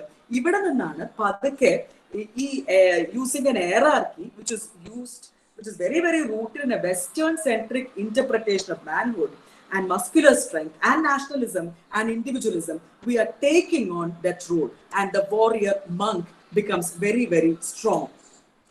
And when we come to globalization, also when we talk about the globalization, we talk about dismantling the barriers between nations, dismantling, again, but the problem is homogenization comes in there, and cash becomes very, very important. And if you look at the financial markets, if you look at the share markets, very rarely do you find a female presence. So initially തുടക്കത്തിൽ നമ്മൾ കാണുമ്പോൾ land ആയിരുന്നു ഒരു issue എങ്കിൽ, അപ്പൊ നമ്മൾ അത് feudal സമൂഹത്തിലെ ഭൂമിയുടെ പ്രശ്നം കണ്ടു, അതിനുശേഷം നാഷണലിസ്റ്റിൽ ഭൂമിയുടെ പ്രശ്നം കണ്ടു. ഇപ്പോൾ it is not land anymore, it is cash, and it's a very cash based economy now, and the possession of cash makes one more or less masculine, number one. So men with more money are considered to be more masculine than men with lesser amount of money. And the same thing happens with women also, because even when women are employed, ഇപ്പോൾ കേരളത്തിൻ്റെ ഒക്കെ ഒരു context എടുത്ത് നോക്കിക്കഴിഞ്ഞാൽ സ്ത്രീകൾക്ക് മിക്കവാറും ജോലിയുണ്ട്. പക്ഷേ ഈ ജോലി ചെയ്ത് സമ്പാദിക്കുന്ന പണത്തിന്റെ മുകൾ ഒരു സ്ത്രീക്ക് എത്ര അധികാരമുണ്ട് എന്ന് ചോദിച്ചാൽ അതിന് ഉത്തരം പറയുക അത്ര എളുപ്പമല്ല. Because again, education has nothing to do with this. No matter the extent of money that she brings home, സ്വന്തം ഇഷ്ടപ്രകാരം പണം ചിലവ് ചെയ്യാൻ അധികാരമുള്ള, അതിന് ഒരു അവകാശം കൊടുത്തിരിക്കുന്ന സ്ത്രീകൾ, again, it is very, very less. So I think I'll just stop by talking about the context of Kerala, the idea of body as space in Kerala. So if you look at the history of Kerala through the bodies that were presented, I think the hegemonic structure demanded the Nambudiri body, which was the pivotal concept. And adinte chuttumayirunnu material relations arrange cheyyappettadu, because you know that they were less than 1% of the community, but they controlled more than 90% of the land. So social spaces were defined outwards from the Brahman body. So lesser and lesser and lesser than the Brahman, and the male Brahman body, not the female Brahman body. And spaces were distributed and controlled according to the idea of Brahmanical supremacy. And that is why Filippo and Caroline Osella, they've done a very, very deep study on the hyper masculinity in Kerala and the body space politics that has been prevailing in Kerala for a very, very long time. And when we talk about migration, when we talk, all these matrices come in. When we think about the migrant laborers who come into Kerala, they are not seen as masculine as a Malayali man. And we have certain derogatory terms to refer to them. But when you look at the other way of masculinity, when a man goes from Kerala to become a laborer in a different country, maybe the GCC countries, or maybe a Western country. But when he comes back, he is treated as more masculine than the man living here because of the cash flow that he brings with him. So migration, globalization, transnationalism, all these issues have very clear gendered perspectives as well. And the body becomes a location, the body becomes a site of multiple power struggles. And I hope I have succeeded in sort of explaining what I meant by the word gendered lives. Thank you very much. I'm open for questions.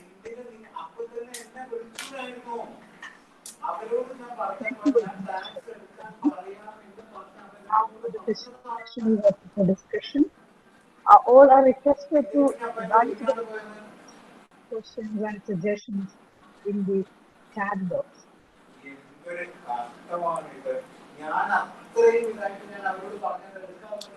ആരെങ്കിലും ഒന്ന് വായിച്ചു തരുമോ ചോദ്യങ്ങൾ? Let's move right.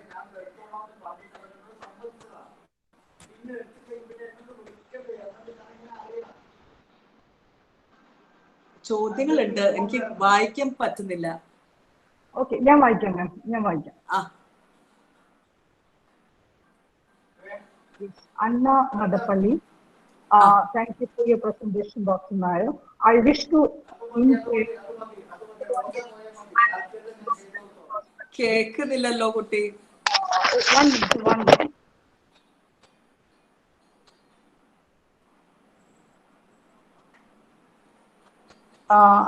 മാം ഇപ്പൊ കേൾക്കാമോ?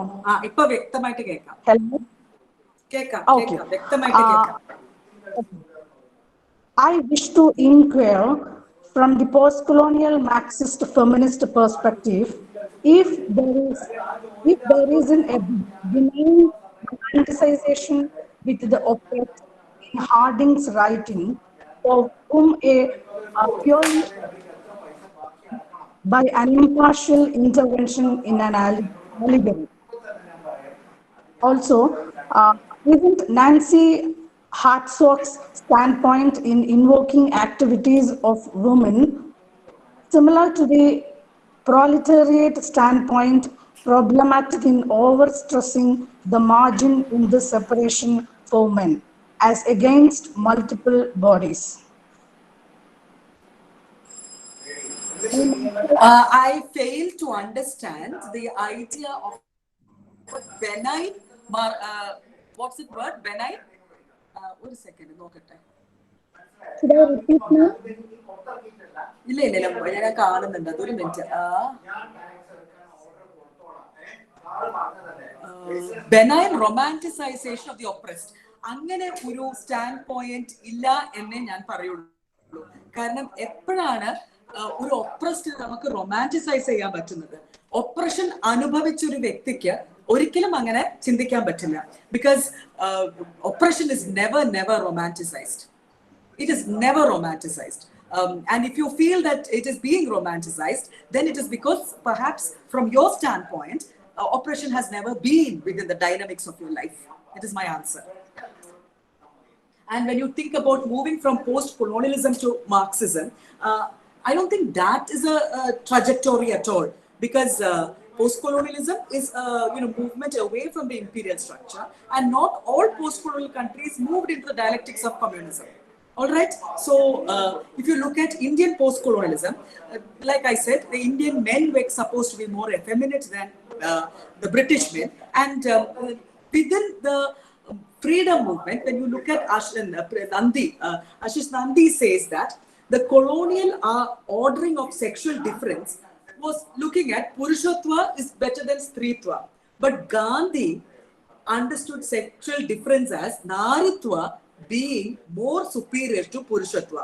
And Gandhiji was able to perfectly communicate with the feminine side of himself. And that was his victory, says Ashish Nandi. So, and that is why, if you look at the freedom struggle in India, that is the point at which the maximum number of women entered the public domain. Yeah, I hope that our question has been answered.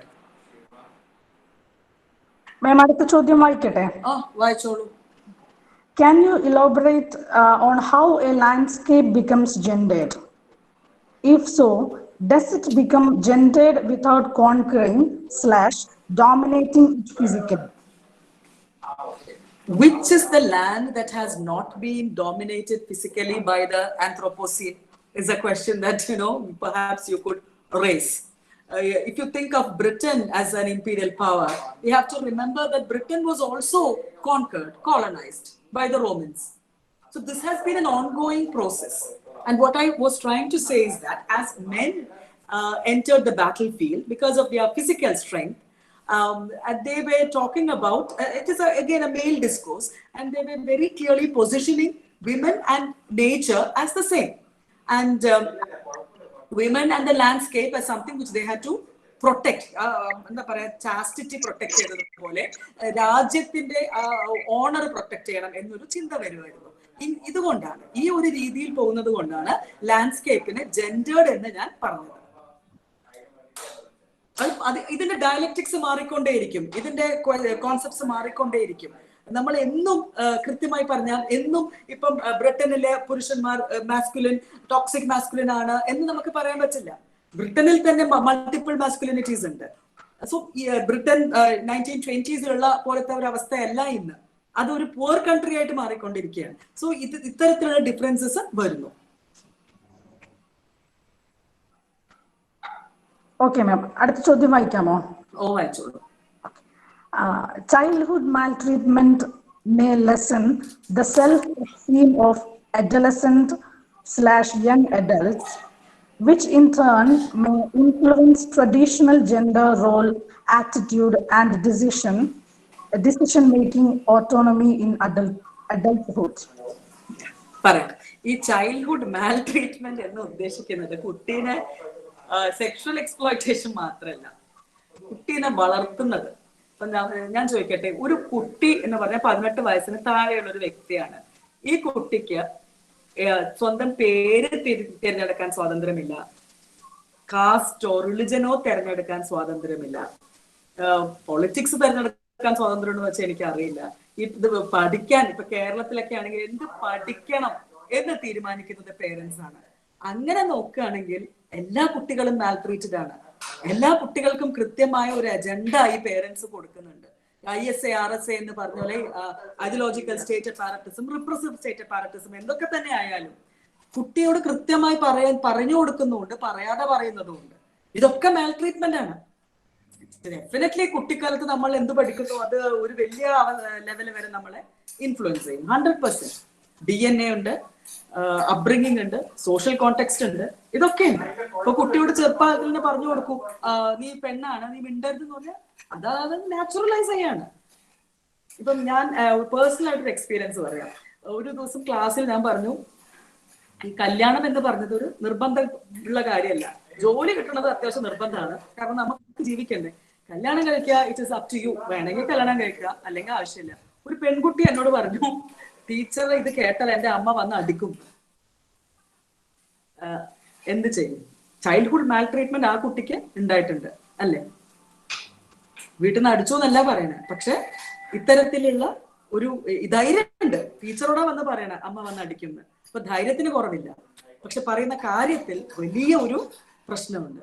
So the child has been maltreated. അങ്ങനെ നോക്കുകയാണെങ്കിൽ ഒരു 95% കുട്ടികളും നമ്മൾ മാൽട്രീറ്റ് ചെയ്യുന്നുണ്ട്. കാരണം അവർക്ക് നമ്മൾ യാതൊരു തരത്തിലുള്ള ചോയ്സസും കൊടുക്കുന്നില്ല. ഒരു നിങ്ങൾ ഇതാവാം അല്ലെങ്കിൽ ഇതാവാം, ഹെട്രോസെക്ഷുവാലിറ്റി ട്രസ്റ്റ് ചെയ്യുന്നില്ലേ, നമ്മൾ കൃത്യമായി ട്രസ്റ്റ് ചെയ്ത് കൊടുക്കും. ഇങ്ങനെയാണ്. Okay, next question. പഴയ കാലം മാത്രമാണ് നല്ലത് എന്ന് പറയുന്നത് പോലെ തന്നെയല്ലേ പഴയ പാട്ടുകൾ മാത്രമേ നല്ലതുള്ളൂ എന്ന വാദവും? ഞാൻ പാട്ട് പാടാറേ ഇല്ല, എനിക്കറിയില്ല. അടുത്ത ചോദ്യം, പ്ലീസ് എക്സ്പ്ലെയിൻ വുമണിസം. ഇതെന്താ എക്സ്പ്ലെയിൻ ചെയ്യാനുള്ള? ഗൂഗിളിലുള്ള തന്നെ വുമണിസം. ഇതിന്റെ ഒരു പ്രശ്നം എന്താന്ന് പറഞ്ഞാൽ, നമുക്ക് പല പേരുകൾ ഇട്ട് നമ്മൾ പല കാര്യങ്ങളെ വിളിക്കാൻ, അവിടെയാണ് ഈ സ്റ്റാൻഡ് പോയിന്റ് തിയറി ഉണ്ടാവുന്നത്. ഇതുകൊണ്ട് തന്നെയാണ് നമ്മൾ പണ്ടത്തെ, ഇപ്പൊ റിസർച്ച് സ്കോളർ ആണ് ഈ ചോദ്യം ചോദിക്കുന്നതെങ്കിൽ ഞാൻ പറയാം, പണ്ട് നമ്മൾ ഒരു സ്ക്രൂ ഡ്രൈവർ കൊണ്ട് നടക്കും, എല്ലാ കാര്യങ്ങൾക്കും ഒരു സ്ക്രൂ ഡ്രൈവർ ഉപയോഗിച്ച് സൊല്യൂഷൻ കാണാമെന്ന് വിചാരിച്ചിട്ട്. അപ്പൊ ഒറ്റ തിയറിയും വെച്ചുകൊണ്ട് നമ്മൾ റിസർച്ച് ചെയ്യാൻ പോയാൽ ഈ ഒരു സ്ക്രൂ ഡ്രൈവർ വെച്ച് പല വാതിലുകൾ സ്ക്രൂ തിരിക്കുന്ന പോലെ ആവും അവസ്ഥ. അതുകൊണ്ടാണ് നമ്മൾ ഈ സ്റ്റാൻഡ് പോയിന്റ് തിയറി എടുക്കുന്നതും നൊമാഡിക് തിയറി എന്ന സങ്കല്പത്തിലേക്ക് വഴിമാറുന്നതും ഒക്കെ. Can we apply this standpoint theory to the context of the movie Mutton? Yeah, definitely you can. നിങ്ങൾക്ക് ചിലപ്പം ആ സിനിമ കണ്ടിട്ട് ഇഷ്ടപ്പെട്ടിട്ടേ ഇല്ലെങ്കിൽ അത് it is your stand point and it sort of determines what you think is right. And definitely എന്തും നമുക്ക് stand point theory വെച്ചിട്ടല്ലേ കാണാൻ പറ്റുള്ളൂ. ഇത് പ്രശ്നം എന്താന്ന് വെച്ചാൽ, സ്റ്റാൻഡ് പോയിന്റ് തിയറി എന്ന് പറഞ്ഞാൽ ഏത് ടെക്സ്റ്റ്, ഏത് നിങ്ങൾ ഡീകൺസ്ട്രക്ഷൻ എടുത്താലും, നിങ്ങൾ എന്ത് തരത്തിലുള്ള തിയറിറ്റിക്കൽ ടൂൾസ് എടുത്താലും നമ്മൾ ഇത് ഇഗ്നോർ ചെയ്തൊരു കാര്യമാണ് സ്റ്റാൻഡ് പോയിന്റ്. എന്ന് വെച്ചാൽ നമ്മൾ ഇത് ന്യൂട്രാലിറ്റി അഭിനയിക്കുകയാണ്. ഞാൻ പറഞ്ഞില്ലേ, this text seems to say that, this article seems to say that എന്ന് പറയുമ്പോൾ നമ്മളൊരു ഗോഡ് പോയിന്റ് ഓഫ് വ്യൂ, അതായത് ഹാർഡിങ് പറഞ്ഞ ഗോഡ് പോയിന്റ് ഓഫ് വ്യൂ ഏറ്റെടുക്കുകയാണ്. ഇതിനെ ചോദ്യം ചെയ്യുകയാണ് stand point theory. So stand point theory നമ്മൾ സ്വായത്തമാക്കിയാലേ നമ്മൾ ഇൻക്ലൂസീവ് തിങ്കിങ്ങിലേക്ക് പോകുള്ളൂ. അവിടെയാണ് നമുക്ക് മനസ്സിലാവുക നമ്മുടെ റിസർച്ച് വളരെ വളരെ സബ്ജക്റ്റീവ് ആണ്. നമ്മൾ ഒബ്ജക്റ്റീവ് ആണെന്ന് പറയുമ്പോഴും അതിൽ നമ്മുടെ സബ്ജക്റ്റിവിറ്റി വളരെ കൃത്യമായി കടന്നു വരുന്നുണ്ട്. Okay, great presentation, ma'am. Can you explain the queer sexuality with the concept of biopower of Foucault? ഇതിന് മറ്റൊരു സെമിനാറിൽ എന്നെ വിളിക്കുകയാണെങ്കിൽ ഞാൻ പറയാം. I don't think I have the കാരണം when you talk about Foucault, Oh, that is an ocean of knowledge, right? And the queer theory, the idea of sex, the idea of gendered bodies, the idea of sanity and insanity and cultural practices. Everything has been problem. All these things have been problematized by Foucault, right? And ഈ queer എന്ന് പറയുമ്പോൾ ഒരു ചെറിയ കാര്യം പറഞ്ഞ് മാറാം അതിൽ നിന്ന്. ഈ queer എന്നൊരു ഒരു സങ്കല്പം എന്ന് പറഞ്ഞാൽ അത് ഒരു appropriation ആണ്. When I say that you are queer എന്ന് പറയുമ്പോൾ പണ്ട് ബിഫോർ ഈ സെക്ഷൽ കൊണോട്ടേഷൻ വരുന്നതിന് മുന്നേ ഒരു അർത്ഥം ഉണ്ടായിരുന്നുള്ളൂ, ഇത് അസാധാരണമാണ് എന്നുള്ളത്. You not the normal type of person, you not ordinary, you queer, you very strange എന്നായിരുന്നു. അപ്പം ഇത് ക്വയർ എന്നുള്ളത് അപ്രോപ്രിയേറ്റ് ചെയ്യപ്പെടുമ്പോൾ നിങ്ങൾ നോർമൽ ആണെന്ന് കരുതുന്നതൊക്കെ ഞാൻ ചാലഞ്ച് ചെയ്യാണ്. നിങ്ങളുടെ തത്വസംഹിതകളും നിങ്ങളുടെ നിയമാവലികളും നിങ്ങളുടെ രീതികളും മുഴുവൻ ഞാൻ ചാലഞ്ച് ചെയ്യുന്നിടത്താണ് ഞാൻ ക്വയർ ആയിട്ട് മാറുന്നത്. ഇതിന്റെ ഒരു പ്രശ്നം എന്താന്ന് പറഞ്ഞാൽ ക്വയർ ഒരു ഡിസിപ്ലിൻ ആയിട്ട് മാറി അത് നമ്മൾ ഒരു കോളേജിലോ സ്കൂളിലോ പഠിപ്പിക്കാൻ തുടങ്ങുമ്പോൾ that becomes another agent of rule giving. ഇവിടെയാണ് പ്രശ്നം. സോ ക്വയർ എന്നുള്ളത് നിരന്തര പ്രതിപക്ഷമാണ്, സ്ഥിരമായി ചോദ്യം ചെയ്തുകൊണ്ടേയിരിക്കുകയാണ്. അതിന് നമുക്ക് കാറ്റഗറൈസ് ചെയ്യാൻ പാടില്ല എന്നാണ് എൻ്റെ അഭിപ്രായം പേഴ്സണലി. അത് my stand point. Okay. Does the study of queer narratives border on medical humanities? Yes, so, definitely. So what is its relevance? And relevance അല്ലേ ഉള്ളൂ. ഇപ്പം ഞാൻ പറയട്ടെ, സത്യം പറഞ്ഞാൽ നമ്മള് വിമൻ സ്റ്റഡീസ് പഠിക്കുമ്പോഴും മെൻ സ്റ്റഡീസ് പഠിക്കുമ്പോഴും ഇതിലൊക്കെ ശരീരം ഒരു ഭാഗമാണ്. ഈ ശരീരത്തിന്റെ പഠനത്തെ നമ്മളിപ്പോ അടുത്ത കാലത്ത് വിളിച്ചു തുടങ്ങിയിരിക്കുന്ന ഒരു പദമാണ് മെഡിക്കൽ ഹ്യൂമാനിറ്റീസ് എന്നുള്ളത്. ഇപ്പൊ ഞാൻ വളരെ തുടക്കത്തിൽ തന്നെ പറഞ്ഞു, സിമോൺ ദി ബൂവറെ ഒരു പരിധിക്കപ്പുറം നമുക്ക് എന്റർടൈൻ ചെയ്യാൻ പറ്റാത്തത് അതിൽ സയൻസ് ഇല്ലാത്തത് കൊണ്ടാണ്, അതിൽ നമ്മുടെ ശരീരശാസ്ത്രം പഠിക്കാത്തത് കൊണ്ടാണ്. കാരണം നമ്മുടെ ബോഡി, DNA, ജീൻസ്, ഇത്തരം ഫാക്ടേഴ്സ് ഒക്കെ തന്നെയും നമ്മുടെ തീരുമാനങ്ങളെ, നമ്മുടെ ചോയ്സസിനെ ഒക്കെ വളരെ കൂടുതലായിട്ട് ഇൻഫ്ലുവൻസ് ചെയ്യുന്നുണ്ട്. So personally I would say that any study of the body will involve medical humanities, and even the study of the mind will involve medical humanities. ഒരു ചെറിയ എക്സാമ്പിൾ പറയാം. ഒരു 19ാം നൂറ്റാണ്ടിന്റെ നടുവരെ എനിക്ക് തോന്നുന്നു ഹോമോസെക്ഷുവാലിറ്റി പല രാജ്യങ്ങളും മാനസികമായിട്ടൊരു പ്രശ്നമായിട്ടായിരുന്നു കണ്ടിരുന്നത്. And they were given shock treatment. Each time they felt homoerotic desire, these people were administered electric shocks. മനസ്സിലായോ? അപ്പം അത് മെഡിക്കൽ ഹ്യൂമാനിറ്റീസിന്റെ ഭാഗമാണ്. ഇത്തരം ചികിത്സാ രീതികൾ ഉണ്ടായിരുന്നു. ഇനിയിപ്പോ നിങ്ങൾ നോക്കൂ, കോവിഡ് ശരീരങ്ങളാണ് നമ്മളൊക്കെ തന്നെയും. ഒന്നുമില്ലെങ്കിൽ കോവിഡിനെ പ്രതിരോധിക്കുന്ന ശരീരങ്ങൾ, കോവിഡിനെ ഭയക്കുന്ന ശരീരങ്ങൾ, അല്ലെങ്കിൽ കോവിഡ് വന്നുപോയ ശരീരങ്ങൾ, വാക്സിനേഷൻ കിട്ടുന്ന ശരീരങ്ങൾ. അത്രയും ഒരു ഡെമോക്രസി തീരുമാനിക്കുകയാണ് ഈ ശരീരത്തിന് വലിയ പ്രാധാന്യം ഇല്ല, പോട്ടെ സാരമില്ല, കോമോർബിഡിറ്റി ഉള്ള ശരീരമാണ്, മരിക്കാം എന്ന് പറയുന്ന ശരീരങ്ങൾ.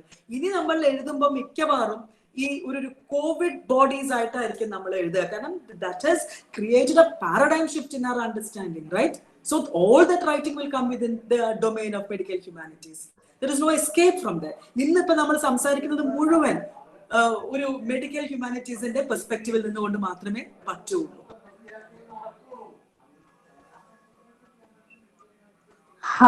I would like to know, how would you place Newton in the context of standpoint theory, a movie which is both a woman's making and having a queer protagonist in it, but attempting to appropriate toxic masculinity? അതെ, ആ cinema നമ്മൾ പലതരത്തിൽ വ്യാഖ്യാനിക്കണം. ഞാൻ പറഞ്ഞല്ലോ, ആ cinema അങ്ങനെ വലിയ നല്ല സിനിമയാണെന്നോ ലോകോത്തര സിനിമയാണെന്നോ ക്ലാസിക് ആണെന്നോ ഞാൻ പറയുന്നില്ല. ഞാൻ ആകെ പറഞ്ഞൊരു കാര്യം, അതിൽ ഹോമോ ഇറോട്ടിസിസം ചിത്രീകരിച്ചിരിക്കുന്നത് വളരെ വളരെ ഭംഗിയായിട്ടാണ്. ആ ഒരു ഒറ്റ സീൻ കൊണ്ട് അതിന്റെ മറ്റു 100 കുറ്റങ്ങൾ നമുക്ക് വേണമെങ്കിൽ മാർക്ക് കൊടുക്കാം. പക്ഷെ കൃത്യമാണ് കുട്ടി പറഞ്ഞ ടോക്സിക് മാസ്കുലിനിറ്റി ഉണ്ട്, അതിൽ പ്രശ്നങ്ങളുണ്ട്, ഒക്കെ ഉണ്ട്. പക്ഷെ ജസ്റ്റ് അതിനെ നോർമലൈസ് ചെയ്തിട്ടുണ്ട്, ഹോമോ ഇറോട്ടിസിസത്തിനെ നോർമലൈസ് ചെയ്തിട്ടുണ്ട്. നമ്മൾ വളരെ വളരെ വിരളമായിട്ട് അങ്ങനെ കാണാറുള്ളൂ. അല്ലെങ്കിൽ നമ്മൾ അവരെ ഒന്നുമില്ലെങ്കിൽ എന്താ പറയാ ഡീവിയന്റ് ആയി, അല്ലെങ്കിൽ അവരെ മാറ്റിയെടുക്കണം എന്നുള്ള തരത്തിലൊക്കെയാണ് നമ്മൾ കാണാറുള്ളത്. അതിൽ നിന്ന് മാറി ഒരു സെലിബ്രേഷൻ ആയിട്ട് മാറുന്നുണ്ട് ചില ഇടങ്ങളിലെങ്കിലും മൂത്തോണ്ട്. അതുകൊണ്ട് മാത്രമാണ് അതിനെ മെൻഷൻ ചെയ്തത്. അത് ലോകോത്തര സിനിമയല്ല, അത് ഒരു എന്താ പറയാ നമുക്കൊരു ജെൻഡർ പ്രൊപ്പഗാൻഡ സിനിമയായിട്ടൊന്നും ഉപയോഗിക്കാൻ പറ്റുന്ന കാര്യമേ അല്ല അത്. പക്ഷെ ഇത്തരത്തിൽ ചില രംഗങ്ങൾ നമ്മൾ കാണേണ്ടതാണ്, മനസ്സിലാക്കേണ്ടതാണ്, ആസ്വദിക്കേണ്ടതാണ്. അത് കൊണ്ട് പറഞ്ഞേ. Okay, next question. To what extent we can say that gendered lives are reinforced behavioral outcomes from a behaviorist perspective? Hello, ma'am? Well, if you take the if you take the behaviorist perspective, then definitely, I mean, social cognition ഒക്കെ നമ്മൾ ഉപയോഗിക്കുകയാണെങ്കിൽ definitely gender അതിന്റെ ഒരു ഭാഗമാണ്. പക്ഷെ my argument still remains. ഇത് ഒരു social cultural ഭാഗമായ ഒരു ഡിമെൻഷനിൽ മാത്രം ചുരുക്കി കാണരുത്.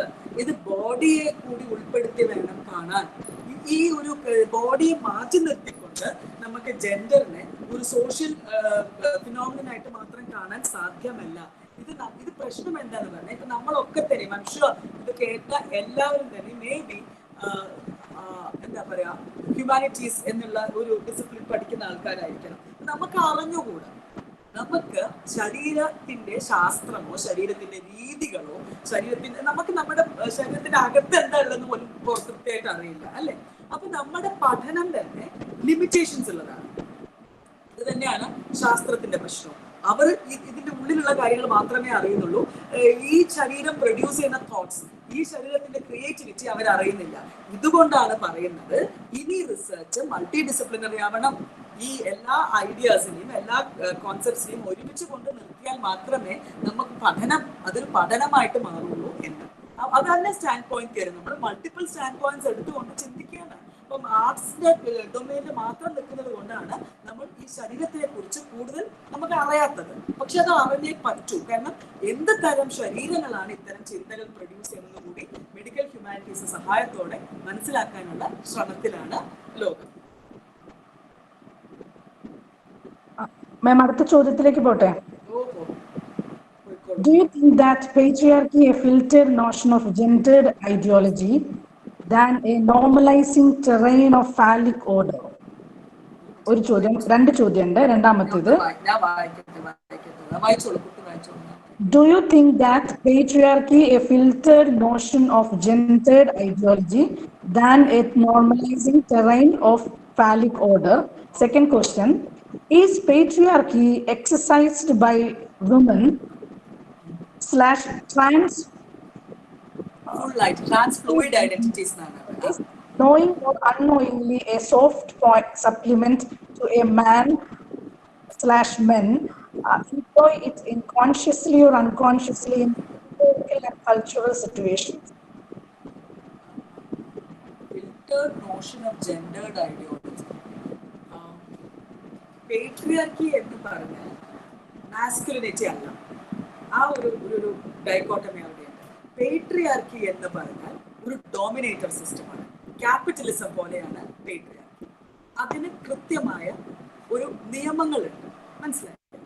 ഇങ്ങനെയൊക്കെ ചെയ്യണം എന്നുള്ളതുണ്ട്. അത് സത്യം പറഞ്ഞാൽ it is coming from the mail body and directed against the other bodies like female and transgenders എന്നുള്ളതല്ലാതെ അത് സത്യം പറഞ്ഞാൽ ഈ മാസ്കുലിനിറ്റി പോലെ നമുക്ക് അത്തരത്തിലുള്ള പ്രോബ്ലമറ്റൈസേഷൻ അല്ല പേട്രിയാർക്കിയിൽ വരുന്നത്. ഇപ്പൊ ഫ്യൂഡലിസം പോലെ എന്താ പറയാ ഇമ്പീരിയലിസം പോലെ ഒരു ഡോമിനേറ്റർ സ്ട്രക്ചറാണ് പേട്രിയാർക്കി. പേട്രിയാർക്കി പല കാര്യങ്ങൾ പറയുന്നുണ്ട്. പേട്രിയാർക്കി കാസ്റ്റ് സിസ്റ്റം റീഇൻഫോഴ്സ് ചെയ്യുന്നുണ്ട്, പേട്രിയാർക്കി ഹെജമണി റീഇൻഫോഴ്സ് ചെയ്യുന്നുണ്ട്, പേട്രിയാർക്കി ഫ്യൂഡലിസം റീഇൻഫോഴ്സ് ചെയ്യുന്നുണ്ട്. എപ്പോഴും ഒരു പവർ സ്ട്രക്ചറിനെ റീഇൻഫോഴ്സ് ചെയ്യുന്നതാണ് patriarchy.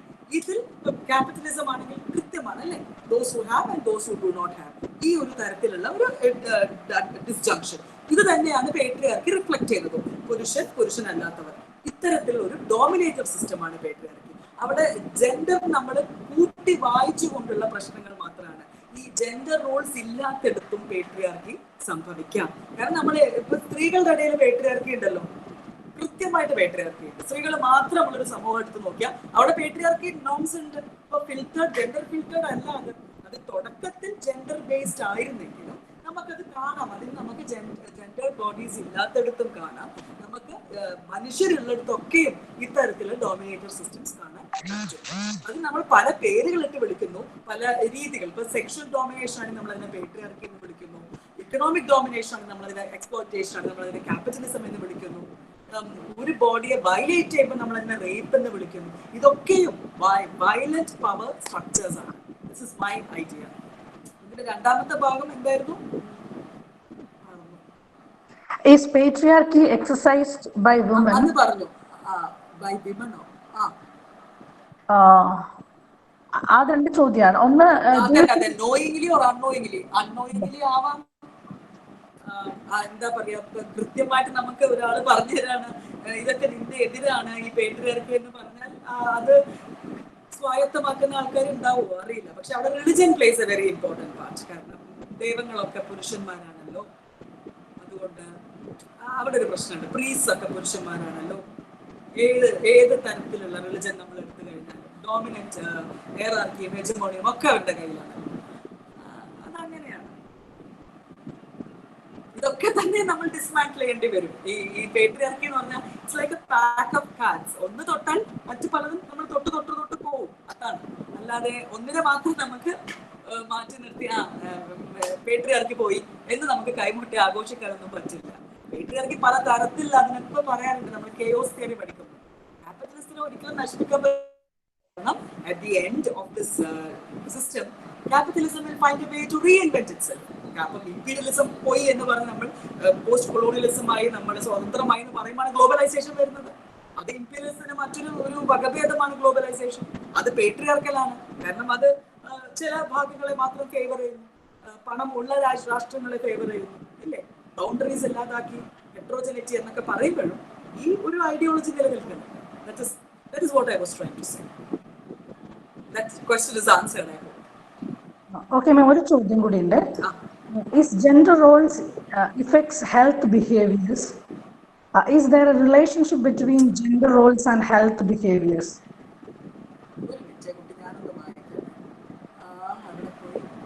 Gender role affect health behavior. Health behavior എന്ന് പറഞ്ഞാൽ എന്താണെന്ന് എനിക്ക് അറിയില്ല.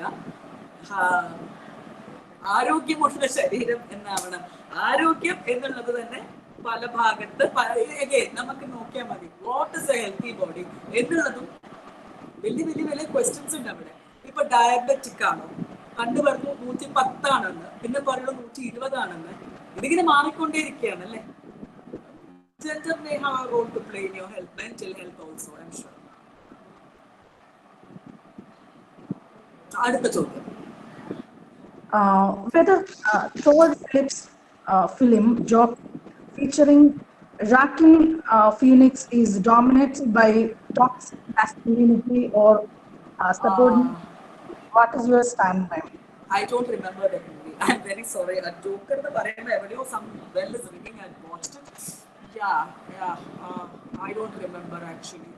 അപ്പോൾ ആ ജോക്കർ എന്ന് പറഞ്ഞ പടം ഞാൻ പറയാം, ബാറ്റ്മാൻ ആ ഒരു കോൺസെപ്റ്റ് അല്ലേ? അവിടെ എനിക്ക് തോന്നുന്നത് അത് മുഴുവനായിട്ട് പ്രോബ്ലമറ്റൈസ് ചെയ്യാണ്. ആ ഓസ്കാർ കിട്ടിയ പടം. I think it is playing with the idea of masculinity and femininity, and it is subverting against itself. അതാണ്. I'll have to watch that movie once more very, very closely. എന്നാലേ അത് പറയാൻ പറ്റുള്ളൂ. That's all I have to say. I don't exactly കൃത്യമായിട്ട് ഇത്രയും കാറ്റഗറൈസേഷനിലേക്ക് പോകാനുള്ള memory എനിക്ക് ആ സിനിമയെ പറ്റിയില്ല. മാം ക്വസ്റ്റ്യൻസ് കഴിഞ്ഞു എന്ന് തോന്നുന്നു. അപ്പം It's nearly 9. നമുക്ക് നിർത്താം അല്ലേ? അതെ ma'am, thank you for the wonderful presentation. ഞാൻ ടീച്ചറിന്റെ പ്രസന്റേഷൻ കേട്ടുകൊണ്ടിരിക്കുമ്പോൾ ഉറപ്പൊരു കാര്യം, 1855 കേരളത്തിലെ കേൾക്കുന്നില്ല. മാം ഞാൻ ടീച്ചറിന്റെ പ്രസന്റേഷൻ കേട്ടുകൊണ്ടിരുന്നപ്പോൾ ഓർത്തൊരു കാര്യം, 1855 കേരളത്തിലൊരു അതായത് കുടുംബത്തിലെ പുരുഷന്റെ സ്ഥാനം എന്ന് പറയുന്നത് കുടുംബത്തിന്റെ തലവനാക്കി കൊണ്ടുള്ള ഒരു ഓർഡർ ഉണ്ടാവുന്നുണ്ട്. അപ്പൊ അതിന് അവര് പറയുന്ന കാരണം എന്താണെന്ന് ചോദിച്ചു കഴിഞ്ഞാല് കുടുംബത്തിൽ സ്ത്രീകൾക്ക് അധികാരങ്ങളിൽ സ്ത്രീകളൊന്നും ഇല്ല എന്നുള്ളതാണ് അവരതിനകത്ത് കണ്ടെത്തുന്നത്. അപ്പൊ ഞാനിത് പറയാണ്ടായ കാരണം എന്താണെന്ന് വെച്ച് കഴിഞ്ഞാൽ ഈ ആണക്കം എന്ന് പറയുന്നത് ആ ഒരു സങ്കല്പനം പലപ്പോഴും നമ്മളുടെ വരുന്നില്ല എന്നുള്ളതാണ്. സ്ത്രീത്വം എന്ന് പറയുന്നത് പ്രക്ഷോഭത്തിലാണ് പലതരത്തിൽ നിന്ന് നമ്മൾ പറയുന്നു. ആണത്വത്തെ കുറിച്ചുള്ള ആലോചനകൾ ഒന്നും തന്നെ ഉണ്ടാവുന്നില്ല എന്നുള്ളത് വലിയ പ്രശ്നമാണ്. കേരളത്തിൽ സാമൂഹ്യ പരിഷ്കരണ പ്രസ്ഥാനങ്ങൾ, ലൈംഗികതയുമായി ബന്ധപ്പെട്ടുള്ള ചർച്ച എല്ലാം കൂടെ ചേർത്തിട്ടാണ് നമ്മളുടെ ആലോചന വരാറില്ല എന്നുള്ളതാണ്. അപ്പൊ ആ ഒരു നിലയ്ക്ക് ഇന്നത്തെ പാസിബിലിറ്റീസ് ആണുള്ളത്, അത് ചേഞ്ചിങ് ആണ് എന്നുള്ളത്, അത് എഫക്റ്റഡ് ആണ്.